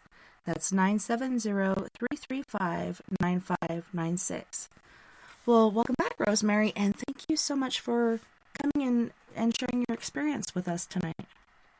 You're very welcome. I hope it inspires a few people, and I hope it convinces a few people that, we do survive this experience. And as I said at the beginning, every single thing I went with me, which I just found fascinating, from my giggle to the sound of my voice to my memory. The memory was perhaps most intense, that, everything from conscious memory was right there. It's awesome.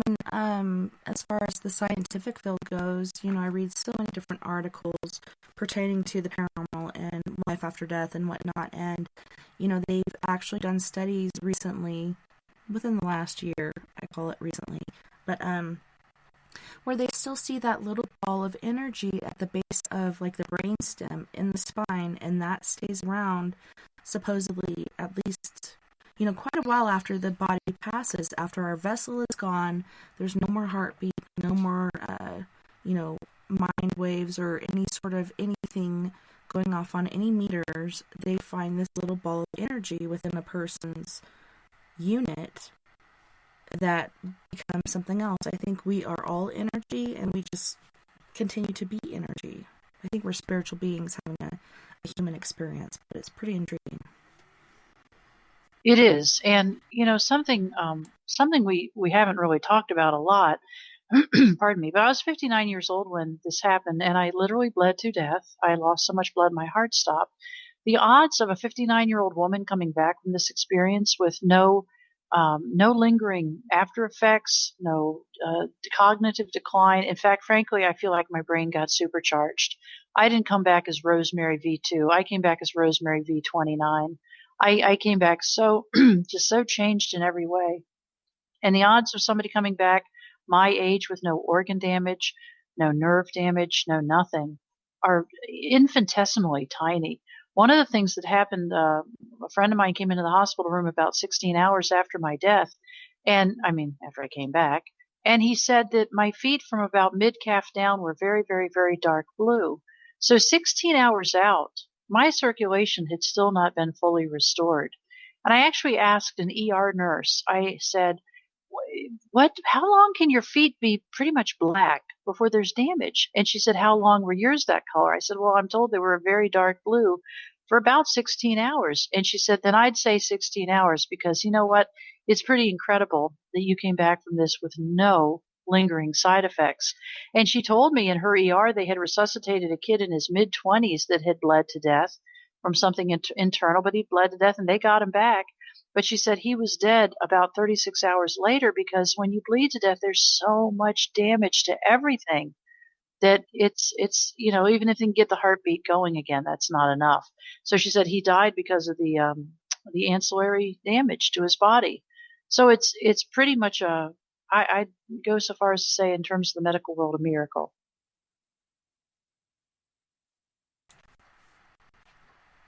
It is, and for that to happen and for you not to lose your limbs, that's another miraculous state of events. It is, and to come back with no brain damage is quite something.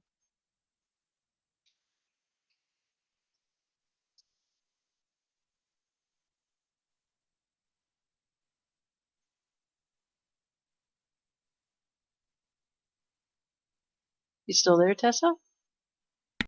Yes, sorry. Okay. So, one of the Sounds like you got stuff happening over there. I know. I have little children trying to get through my office door.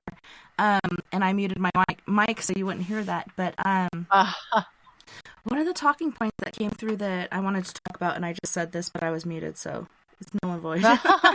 But it was pearls before swine. So what you learned that not everyone wants to hear about what comes next. Are there people that are just like, no, that's not what I was taught. I don't want to hear it. Or what is their state of mind when they hear this that offends them? Oh, it's amazing how many people have strong reactions to this, even within my own social circles. I mean, I even have a few family members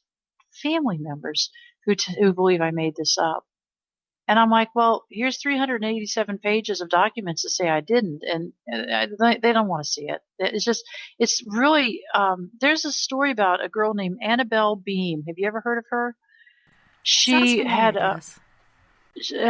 gosh, her mother wrote a book about her experience. I think the name of the article of the name of the book was something like Miracles something. But anyway, Annabelle Beam was a kid. I think she was 12 years old.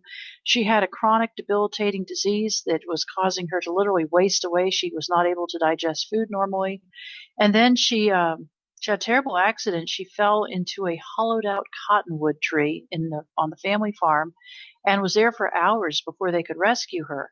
Well, she told her mom when she was rescued that angels had kept her company and that angels had said, it's not your time to go, and we know this is kind of frightening, so we're just going to sit right here with you.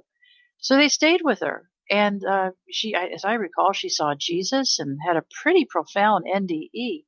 Well, after this event, her mother noticed that the child's attitude had changed, and she took her to the doctor, and the doctor said, her disease is healed. She's no longer sick. So it's another instance, and I love that story. It's another instance of somebody who goes to heaven and gets healed. But what the little girl said, her mother was noticing that about 1 out of 3 people were very harsh in their response to Annabelle's story, saying, oh, they're making it up, or they're liars, or they're just in it for the money, or whatever. And the little girl said to her mother, it's okay, Mama. When they'll get there when they get there, and there'll be a time when they know it's the truth. And I thought, what a lovely way to look at it. To not say, how dare you, or you have to believe it, but there'll be a time when they know this is the truth. And I take solace in that. And it is true, you can lead a horse to water, but you can't make it drink. And, I know as a child, even before my first memory, my sister was telling me about our paranormal experiences together. And then throughout my childhood, like this for me was normal. My mother was the spiritual side of me, and so I could go to her and talk about anything. And so I felt like I could do that with my friends or teachers or whatnot as well. But anytime I shared any experience with anyone outside my family that had not had experiences kind of like mine, they would say, stay away from her, she's crazy, because I'm originally from Arkansas. So they had that twang going on. But it really caused another sort of trauma. You feel like you can trust these people, you want them to learn from your experience, so on and so forth, but they shun you for it. So I stayed in the paranormal closet till about 2012, when I was just like, I don't care anymore. I don't give a fuck what anybody thinks about me. I'm going to come out and I'm going to do this. And it does help people that are dealing with these paranormal traumas, people that have missing family members, or family members that have passed that they want messages from, or to figure out what exactly is in their house, or not going batshit crazy, because a lot of times people do feel like they are, because they're the only ones experiencing it for a long time, until it does start to affect others in the household. But it's pretty interesting, and it is happening, and it's amazing when other people can see it too. It is. Something a friend of mine shared with me, and this may be over the top for some, but he said he considers these people coming back with these NDE counts to be the 21st century apostles and disciples, because, I've already been accused of, having gone to hell and now being an agent of Satan and being demonic. And I've heard it all. It's kind of amazing how much stuff I have heard. But the thing is, I think my friend is right, because every NDE person I've encountered, and certainly the ones I know on a personal level, they're coming back with messages of light and love and peace, and that this world is like a dream, and we can take comfort in knowing that this is a very temporary experience, and matter is not the solid substance it seems, and spirit is what's real, and spirit is what has all the power, and we need to pay attention to the things of God. And so we're coming back with these messages, and I don't know how some people can twist it up and say, that's straight from the demons. And it's so crazy. And sometimes it's the most fanatical religious types that seem to say, I'm not listening to this because this is not of God. I'm like, well, read your Bible. The Bible is about light and love and peace and joy. I mean, the word New Testament, it means, what does it mean? I think it means good tidings or good story or something. But the whole point of it is good news. Oh, good news. That's what it means. Good news.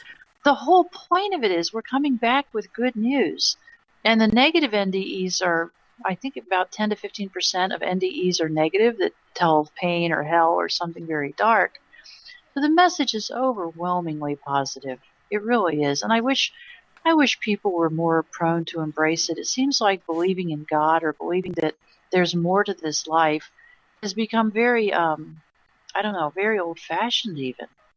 And I can tell you, when you're in the presence of these angels and these incredible beings, you can never go back to who you were. You can never go back to the person you were. You can never go back to the way you were thinking before. Yeah, you can't deny it. You saw it. You experienced it. You know it is real. This really happened. Yes, absolutely. I was super excited to tell my aunt because she used to be really good friends with my mom, and I finally got back in contact with her, and I was like, Auntie, guess what? I'm doing, kind of the same thing my mom did. My mom was able to speak with and hear the dead. She even knew when she was going to pass and planned her own funeral. But I was like super excited to share it with her because she was really close friends with my mom, and she really leveled me out to the point that she said, what makes you think that God's going to protect you when you're communing with demons? See, everybody thinks that if you're a spirit on this earth, you must be a demon because you either go to heaven or hell. That's not true. We all have free will, free agency. Yeah. So I just decided I'm not going to talk to her about this stuff anymore. We'll just not ever talk about it again. And I think that's the bottom line, is figuring out your audience. When I first came back from this, I was so excited. I told everybody I ran into the whole story, at top speed, as fast as I could. And boy, there were, probably about 1 out of 3 people that said, this wasn't a hallucination, right? And I said, oh, that I had an instantaneous healing of stage 2 cancer. Is that a hallucination? And then they'd say, well, you probably didn't have it in the first place. And then I'd say, so 2 doctors and 2 medical tests or 3 biopsies were wrong. They made it up. They were in collusion. Well, doctors have been known to do that. And the thing is, people go to such lengths to say, you made this up. Occam's razor, the simplest solution is usually the right solution. Maybe it really was a dramatic healing and restoration of a terrifying disease, and bigger than that, of a reset of my mega emotional problems. I mean, I was ready to end my life, and I came back from this thinking, oh my gosh, I could never do that. That would be such an affront to God. Mm-hmm. And I had about 6 months ago, I had a really, really bad time where I bought a house and I decided it was a mistake. I sold it at a significant loss. Oh, no. I had lots of personal problems. I mean, it was just kind of a cascade of things going wrong. And the thought flitted across my mind because it's a lifelong habit of, God, I wish I was dead. I wish I could just slip away. And very quickly the thought came, oh, wait, that's old thinking. I don't want that. Yeah. Yeah. I thought, that's not me. That was old me. That's not new me. It was actually a relief that no matter how bad things got, I recognized that those are just devilish temptations. Those are just demonic whispers saying, oh, come on, just end it. And it was very interesting to see that, even losing some money and everything else, it was like, no, that's not a solution. This will work out. And it did work out. The house sold. I did lose some money. The relationship problems worked out for the most part. And, there were some course corrections to be made, but it all worked out. So you've talked several times throughout our conversation tonight about angels. So what exactly did they look like? I know one was immensely large and took up a great amount of space, but do they appear as what people imagine angels look like? How exactly did they appear to you? Well, the ones that that came to the hospital bed to sing to me, those are the ones that I could most easily describe. And they were human-esque form. and yet they were made of sparkly light. And I know that sounds silly, but that's the best I can describe them. They were a human form, but they were sparkly light and almost like, I don't know, just bright bits of light. And when they sang, their lights got brighter and brighter. They sang songs glorifying God. They sang songs praising God. I remember that part. And then they just got brighter and brighter when they sang. And it was, I've often wondered, I was healed of stage 2 cancer. My body on that gurney, when it bled to death, that body didn't go to heaven. What went to heaven was my consciousness. So where did the healing take place? Did the healing take place when I was in the white room? It's obviously consciousness that needed to be healed. Or did the healing take place when those angels were singing to me? And I don't know. But I do know as soon as I got out of the hospital, I actually thought about canceling that. I actually thought about just saying, okay, I'm healed and not having a follow-up medical test, because before this happened, I had had a lot of symptoms of something being very wrong internally, and I had kind of ignored them. But after I came back from this, all those symptoms were gone. I had had intermittent fevers. I had had night sweats. I'd had a sore throat that lasted for weeks and weeks. I had an unnatural discharge. All of that stopped. So I know that healing happened pretty quick around that time. But I have pondered that. My body didn't go to heaven. My body stayed on that gurney. Yeah, So your what went to vessels stay heaven? here. What went to heaven was what needed to be. Yeah. What went to heaven was my consciousness, my thoughts about myself, my thoughts about illness, my thoughts about suicide. And that's where the healing took place, in thought. So I hate to bring it up because it is, a hard portion of your life, but since your husband has passed, has he ever come to you or any of your children within the dream realm or in any sense? No. And I'm very grateful for that. He is on his own journey now. And like the angel said, it's none of my business. And I want to keep it that way. He Yeah. made some choices that caused an awful lot of pain. Mm-hmm. And it caused pain to my children, too. They Yeah. were very hurt by this. And his children. And, I'm just so grateful that they're his. It's like a separation. The deal was, because I felt so guilty that I had failed him for a long time. I really felt guilty. But the deal was till death do us part. Mm-hmm. And he chose to part. So I have had no visitation, no communication, no connection, no contact. And I do believe that's God's mercy and grace. I really do. Yeah, and I think maybe perhaps he's already recycled as far as he's already started his new life, that he has a lot to learn from. And hopefully this time he'll make the right choice and not negatively affect the new members of his life, Hopefully he knows better this time. I think within seconds, because he and I used to, we talked a lot. He was a genius. He was an insane, how can I put this? He probably had an IQ north of 180. He was the kind of genius you come across about, once in a lifetime. He was crazy smart. But we had these long conversations, often at the breakfast table. We always had a nice breakfast when we sit down and talk and chat. We had these long conversations, and I'd say, there's life after death, and you need to watch how you live, because there are consequences. You may think you get away with stuff on this earth, and then you find out when you die that there's a reckoning. Yeah. And he would say, nope, when you die, it's lights out, the end. There's nothing that happens after this. And I just have this so clear image of him after he has committed this violent act, that he is standing outside of his body, now an observer, looking at what he did and saying, oh, knowing. Crap, Yeah. she was right.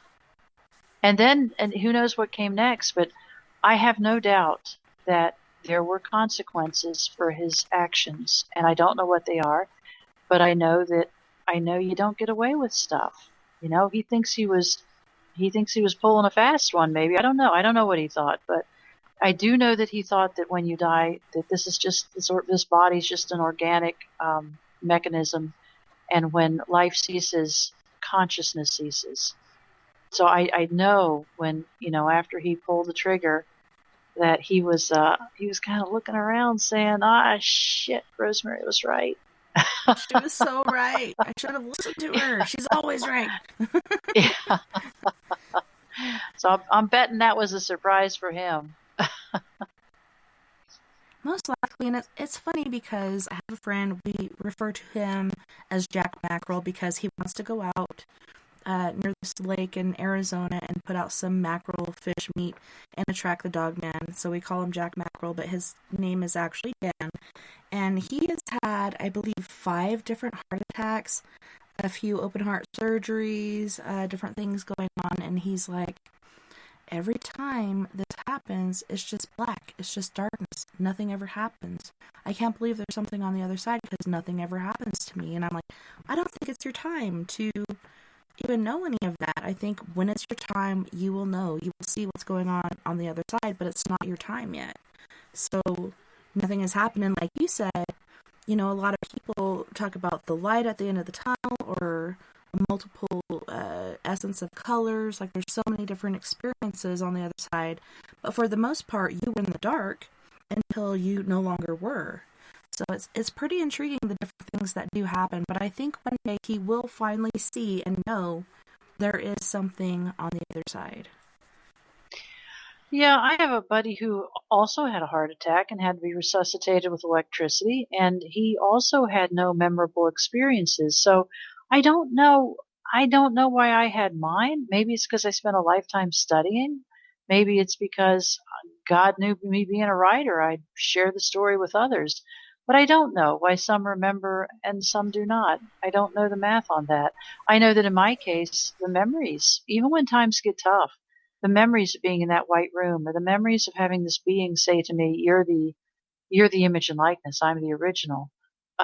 These memories are very powerful for carrying me over some of the hard obstacles that I encounter these days.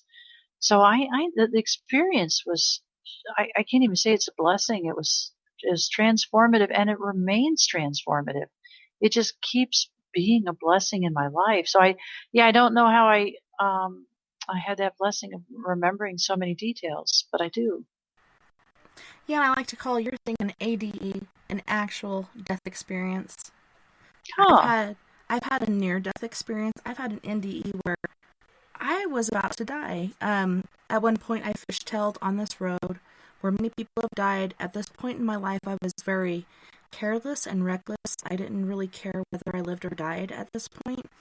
And I'm driving down the road with me, my new boyfriend, his brother, my daughter, and my boyfriend's dog. And I hit this patch of corduroy on the road, and my car fishtails left, right. First time it fishtailed left, it was a 500-foot drop-off. Fishtailed right, Man. fishtailed left, so on and so forth. And then I got the car back under control. What was really strange to me was I had it back under control, and all of a sudden it felt like something grabbed and ripped my steering wheel back to the right. And then I was going off of a cliff. It was only a 50-footer. I say only a 50-footer because it could have been a 500-footer. But all I knew was time kind of went in slow motion. It was just like a fraction of time, but it seemed like forever. And I could see what everybody's doing. And all I know is I have to look where I'm going. I have to see where I'm landing and make sure I land correctly. Like I even have any control over this after we've hit the air, right?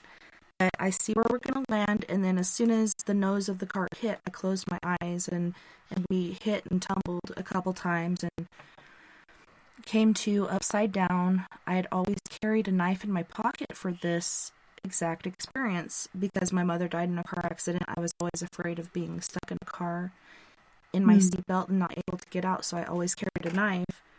I was able to get out. And our dog, my husband's dog, was actually in the moonroof. His head and his hips were under the car on these pine needles, but his vital organs were exposed in the moonroof. So we rolled the car off of him. Had we not hit the tree that we hit, we would have gone down like 1,500 feet. We would have actually died. But to me, that is a near-death experience, and it was kind of like right after that happened, the world to me wasn't ugly and putrid anymore. Like, the world to me, like, the stars were beautiful, the trees were beautiful, like, everything was renewed and beautiful again. I had a new respect for life, and so grateful that I made it through that, you know? It was Yes. just kind of like a reboot of what I should be thankful for and what I should no longer be dwelling on. And so for me, that was a life-changing experience, a near-death experience, but you had an actual death experience. So I'm so grateful that, is very crazy and sad that you went through that, but that you did, so you can share this with us, and we can grow from you and your experiences. I appreciate that, and that is my goal. I mean, people like to say, "Oh, you came back for a reason. You came back for a reason." I don't know. Maybe I came back so I could have a nice life. I mean, maybe it's really not that profound or esoteric or metaphysical, because it's one of the things the angels told me, and this cracks people up, but I find great comfort in it. They said, "You got 20 years, use them wisely." They said, 79, you come back, third time's a charm, you'll be done. And that's actually a source of immense comfort to know, okay, it helps with budgeting too. That I know Right? exactly, you know, what I can buy and how to budget my money. But it's great because I'm like, okay, well, don't get all tangled up over this problem here, because you got your 17 years, and then it'll be over. And it's really cool. It is cool to have an insider track. But people get all tied up over, oh, God has something really big planned for you. There's something really wonderful going to happen. And I think, well, what if the wonderful thing is that I have fun?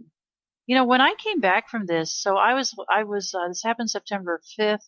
I was out of the hospital September 11th. On September, I think it was 29th, I thought, I want to go see the mountains in Boise and sit by the Snake River, because I really like the Snake River. And Boise's a beautiful place. Just love Boise, Idaho. And I was living on the East Coast, so I got on a plane and I flew 2,700 miles less than 2 weeks after I'd been dead on a gurney in a hospital. And I went, and it was, long trip, and I stayed at this beautiful brand new hotel. And I checked in, and the clerk is so nice to me. He goes, "So what brings you to Boise?" And I said, "Well, I died, 16 days ago, and I want to have some fun with my life." And the guy looked like he was about ready to faint. He said, "Wait, what?" I said, "Yeah, I died. They use a little electricity, get the heart going again. I came back. I decided to come out to Boise and have fun." And he said, "Mrs. Thornton, we're going to give you a little coupon for a free breakfast every day we're here, and every day you're here." And he said, and they brought water to my room, and they checked on me all the time. And Aww. it was really fun. But I thought that was pretty bold, after being dead and being told I'd need 3 months of recuperation. 16 days later, to be on a plane heading to Boise, Idaho. And But I I was did probably have fun. thinking, like, why of all the places on earth would she want to come here? Oh, I it's need a to beautiful rethink place. my life. I did, and then I went to Ohio and I visited a friend I hadn't seen in a while. And then I went to Boston to spend time with a friend out there. And I learned how to enjoy the heck out of my life. I mean, I would get in an Uber and I would say, "Hey, I don't really need a ride to the library, but I have $50 cash here. How much time can you spend showing me the city?" And I just had a blast. And I had been so responsible my whole life. I had been just so, I don't know, so tangled up in what's right and doing right and working hard, and all the puritanical work ethic stuff. But now I had permission to just go have fun. And boy, did I. That was a happy time. And this is the time that I was waiting for the subsequent surgery to find out if the cancer was really gone. And yet I felt like it was, because I Yeah, you felt like already such a knew. different person. You're like, I already know what it's going to say. You guys insist on doing this. I already know. Yeah. I had some scary moments, but for I just felt different. And the weird stuff, I wasn't having those fevers. I wasn't having night sweats. The sore throat went away. The discharge went. I just felt better. But the big thing was, spiritually, I felt like it had been a slate wiper. Everything was different. Every single thing. And it was So, nice to learn how to have fun.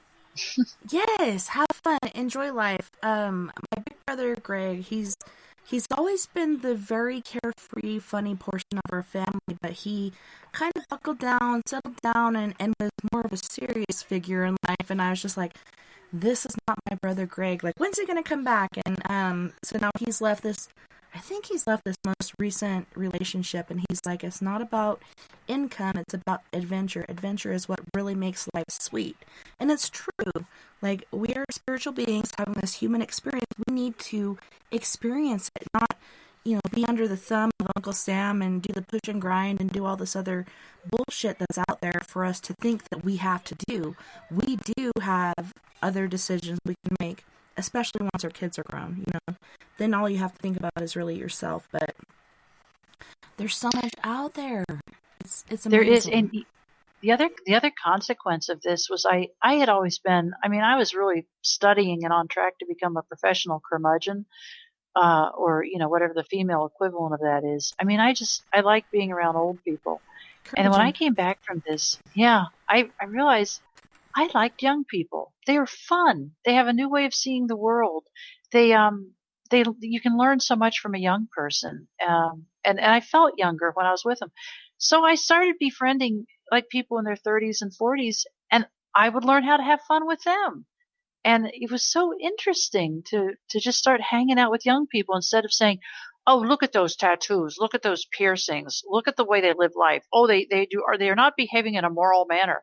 I just learned how to enjoy them and appreciate them and love their point of view. Just love their point of view.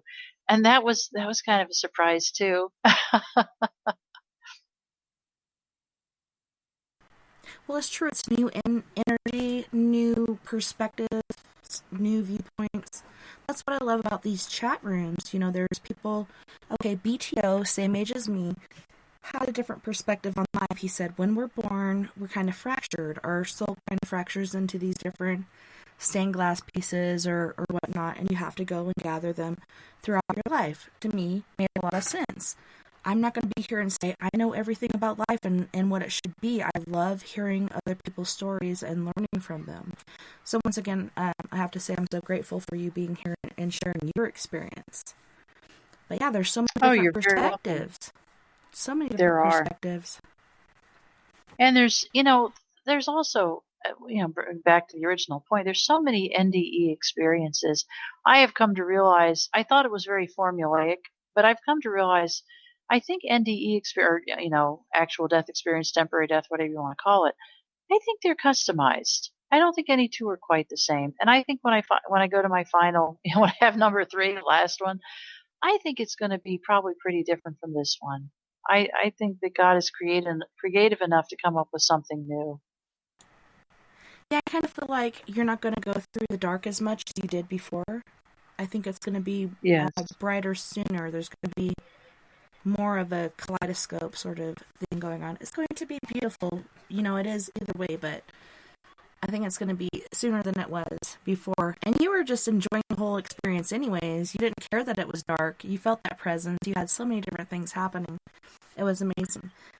I did. I love the dark. And in fact, before this happened, I was terrified of going to sleep in a dark room. I had to have a light on. I had to be able to see.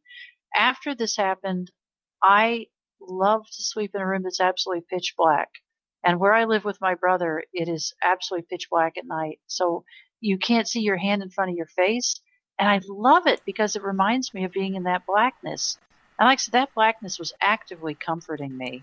So the ways I've changed, if you made just a spreadsheet of the way I've changed, and the thing is I didn't go from like A to B, I went from A to Z. And the number of ways I've changed are just so many on so many different fronts. And like you said before, no regrets. I keep wanting to say no regrets because of that commercial where they're getting that tattoo that says no regrets and it says no regrets. Yes. Yeah, no regrets. Everything happens for a reason. You've learned from your process and you realize so many things that you didn't before. You've had an immense amount of healing physically and, like you said before, spiritually. And I'm so grateful for that because now you can actually really enjoy life. And you're there in Ohio with your brother and the cornfield. Actually, I'm in Illinois. Oh, okay. Yeah, I visited a family friend in Ohio. Yeah. Okay. Well, the Midwest is the Midwest, but yeah. When I left, I actually had been living in Virginia on the East Coast, and when I left Virginia, it was so liberating. After my husband's suicide, so many people said, you got to get out of this area. It's nothing but memories. You know, you lived here your whole life. And I thought, oh, I don't have the energy. I can't leave behind all my childhood memories. And, you know, this is where my people are, and on and on and on. And then after this happened, I was like, hey, can we pack the car? Can I go now? And it was a tremendous amount of effort. I mean, it took me from September to February to get everything done. But oh man, was it liberating to leave the Commonwealth of Virginia. You know, to look in to be on my own in my little used Prius heading west on I-64 and see the welcome to West Virginia sign, and then welcome to Kentucky, and welcome to Indiana, and welcome to Illinois. It was so great. I mean, that's one of the happiest memories of my life, was realizing, yeah, I might be 60 or 59, 60 years old, but I can start over. I can do this. And I did it with the angels. I mean, I still feel their presence every single day. So what exactly led you to Illinois? Well, I have a daughter and a brother out here. But the fact that my brother had been recently widowed, I thought, you know, he's got a great big house in a beautiful place. And when I called him and said, hey, it's kind of funny. I told my daughters and my brother, I said, so hi, I had this little medical thing and it kind of went south and I kind of died and they kind of resuscitated me. And then I was in the hospital for a while, but I'm back out now and everything's great and everything's just fine and there were no after effects and I'm great. How are you?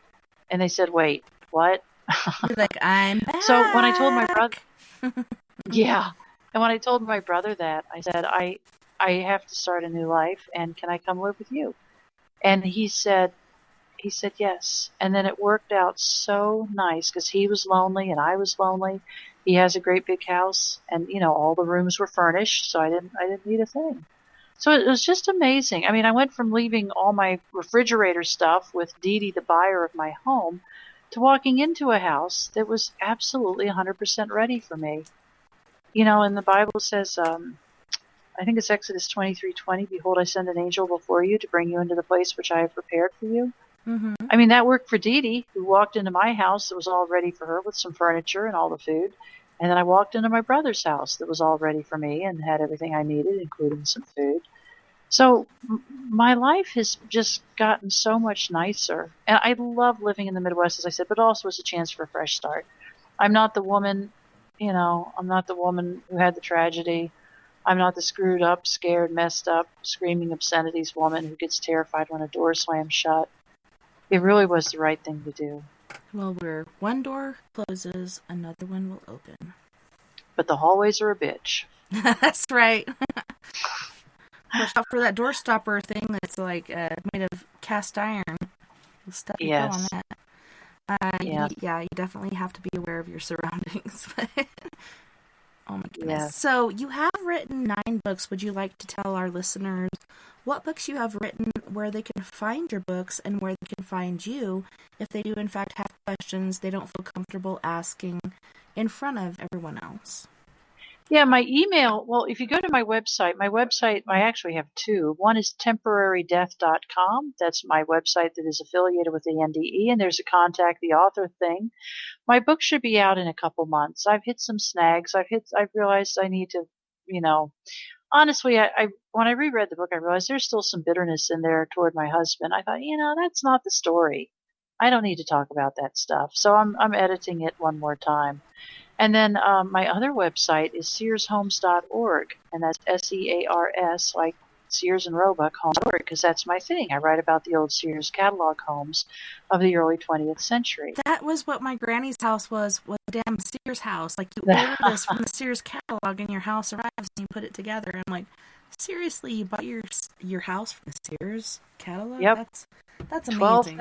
12,000 pieces of house, 75 pages of instructions, and a promise that a man of average abilities could have it done in 90 days. Right. So, and I mean, you know, people look at these IKEA, you know, TV consoles or whatever, the stands, and they freak out because it's 4 pages of instructions. Can you imagine getting 12,000 pieces of house and a almost 75 pages? page? Yeah. Yep, 75 pages of instructions and putting that together. So, yeah, that's searshomes.org, and there's also access to me. You can contact me through that site, and then the main one is temporarydeath.com. In fact, Chapter 1 of my book is up at that site, so if anyone wants to read Chapter 1, they can go there. And I've also got a chapter on my dog, Teddy, My dog, Aw. my dog witnessed this thing happen. She was 8 years old at the time, Oh my and it messed her up goodness. pretty good. Yeah, she Oh. tried to lick him back to life, and Oh my gosh. it was pretty awful. So she got changed by this, and I think it shortened her life. I mean, she was such a wonderful, wonderful animal, but I just put her to sleep 3 weeks ago, and I'm still struggling with that. Oh, I'm sorry, sister. But she was 13, and she had a lot of health problems. You know how it goes. It was first she couldn't go up and down steps anymore, and then she couldn't sit, and she stopped eating, and on and on. But anyway, yes, What kind of dog I was still she? cry about once a day over my dog. A Aw. Sheltie. Oh, well, they're Beautiful so animal. precious, and they are spiritual beings. And my dog Gilly, she was my best friend, and she was there to comfort me so many times. This girl lived to be almost 20 years old because she did not feel like she could leave me. And I'm like, it's okay, Gilly, you can go. And a couple days later, she finally did, but they don't want to leave you. They're your soul protectors, and they're there for you. They're your best friend, really. She was, and the morning when I did this thing, I mean, I had to take her to the vet and all that business, but I cried myself sick in the car because I said I am not crying in front of strangers, in the vet's office when we do this thing. So I let myself get absolutely in a state doing the ugly crying in the car. And then I took the dog in, and then I ugly cried in the lobby. I ugly cried in the hallway. I ugly cried in the room. I mean, I was a mess. That's I so cried and hard. cried. Oh my gosh. And after the shot, I mean, she was a 45-pound Sheltie, and I held her in my lap. And, I cried over the dog, and I was apologizing to the sweet vet techs. And I said, I am so sorry to be sobbing like this. I said, but she was my favorite person. She was my best friend. So yeah, I did some I literally cried so hard for days I was dehydrated. I was a know. mess. It's the worst. Well, I just want to thank you so much once again for being my guest tonight on We Are Paradox Media's Late Night in the Rockies. It's been an awesome experience learning from your experience, and I hope perhaps someday we can do this again. That would be lovely. Hopefully when my book is out in the world. Right? And I also want to thank all of our listeners on We Are Paradox Media's Facebook, KPNL Radio, Twitter, Periscope, iHeartRadio, and wherever else you may be listening beyond the Omniverse tonight. I had a wonderful time, and I can't wait to do it again next week when it's a surprise, because I only have 2 things booked for next month, and so kind of a scary perspective for me.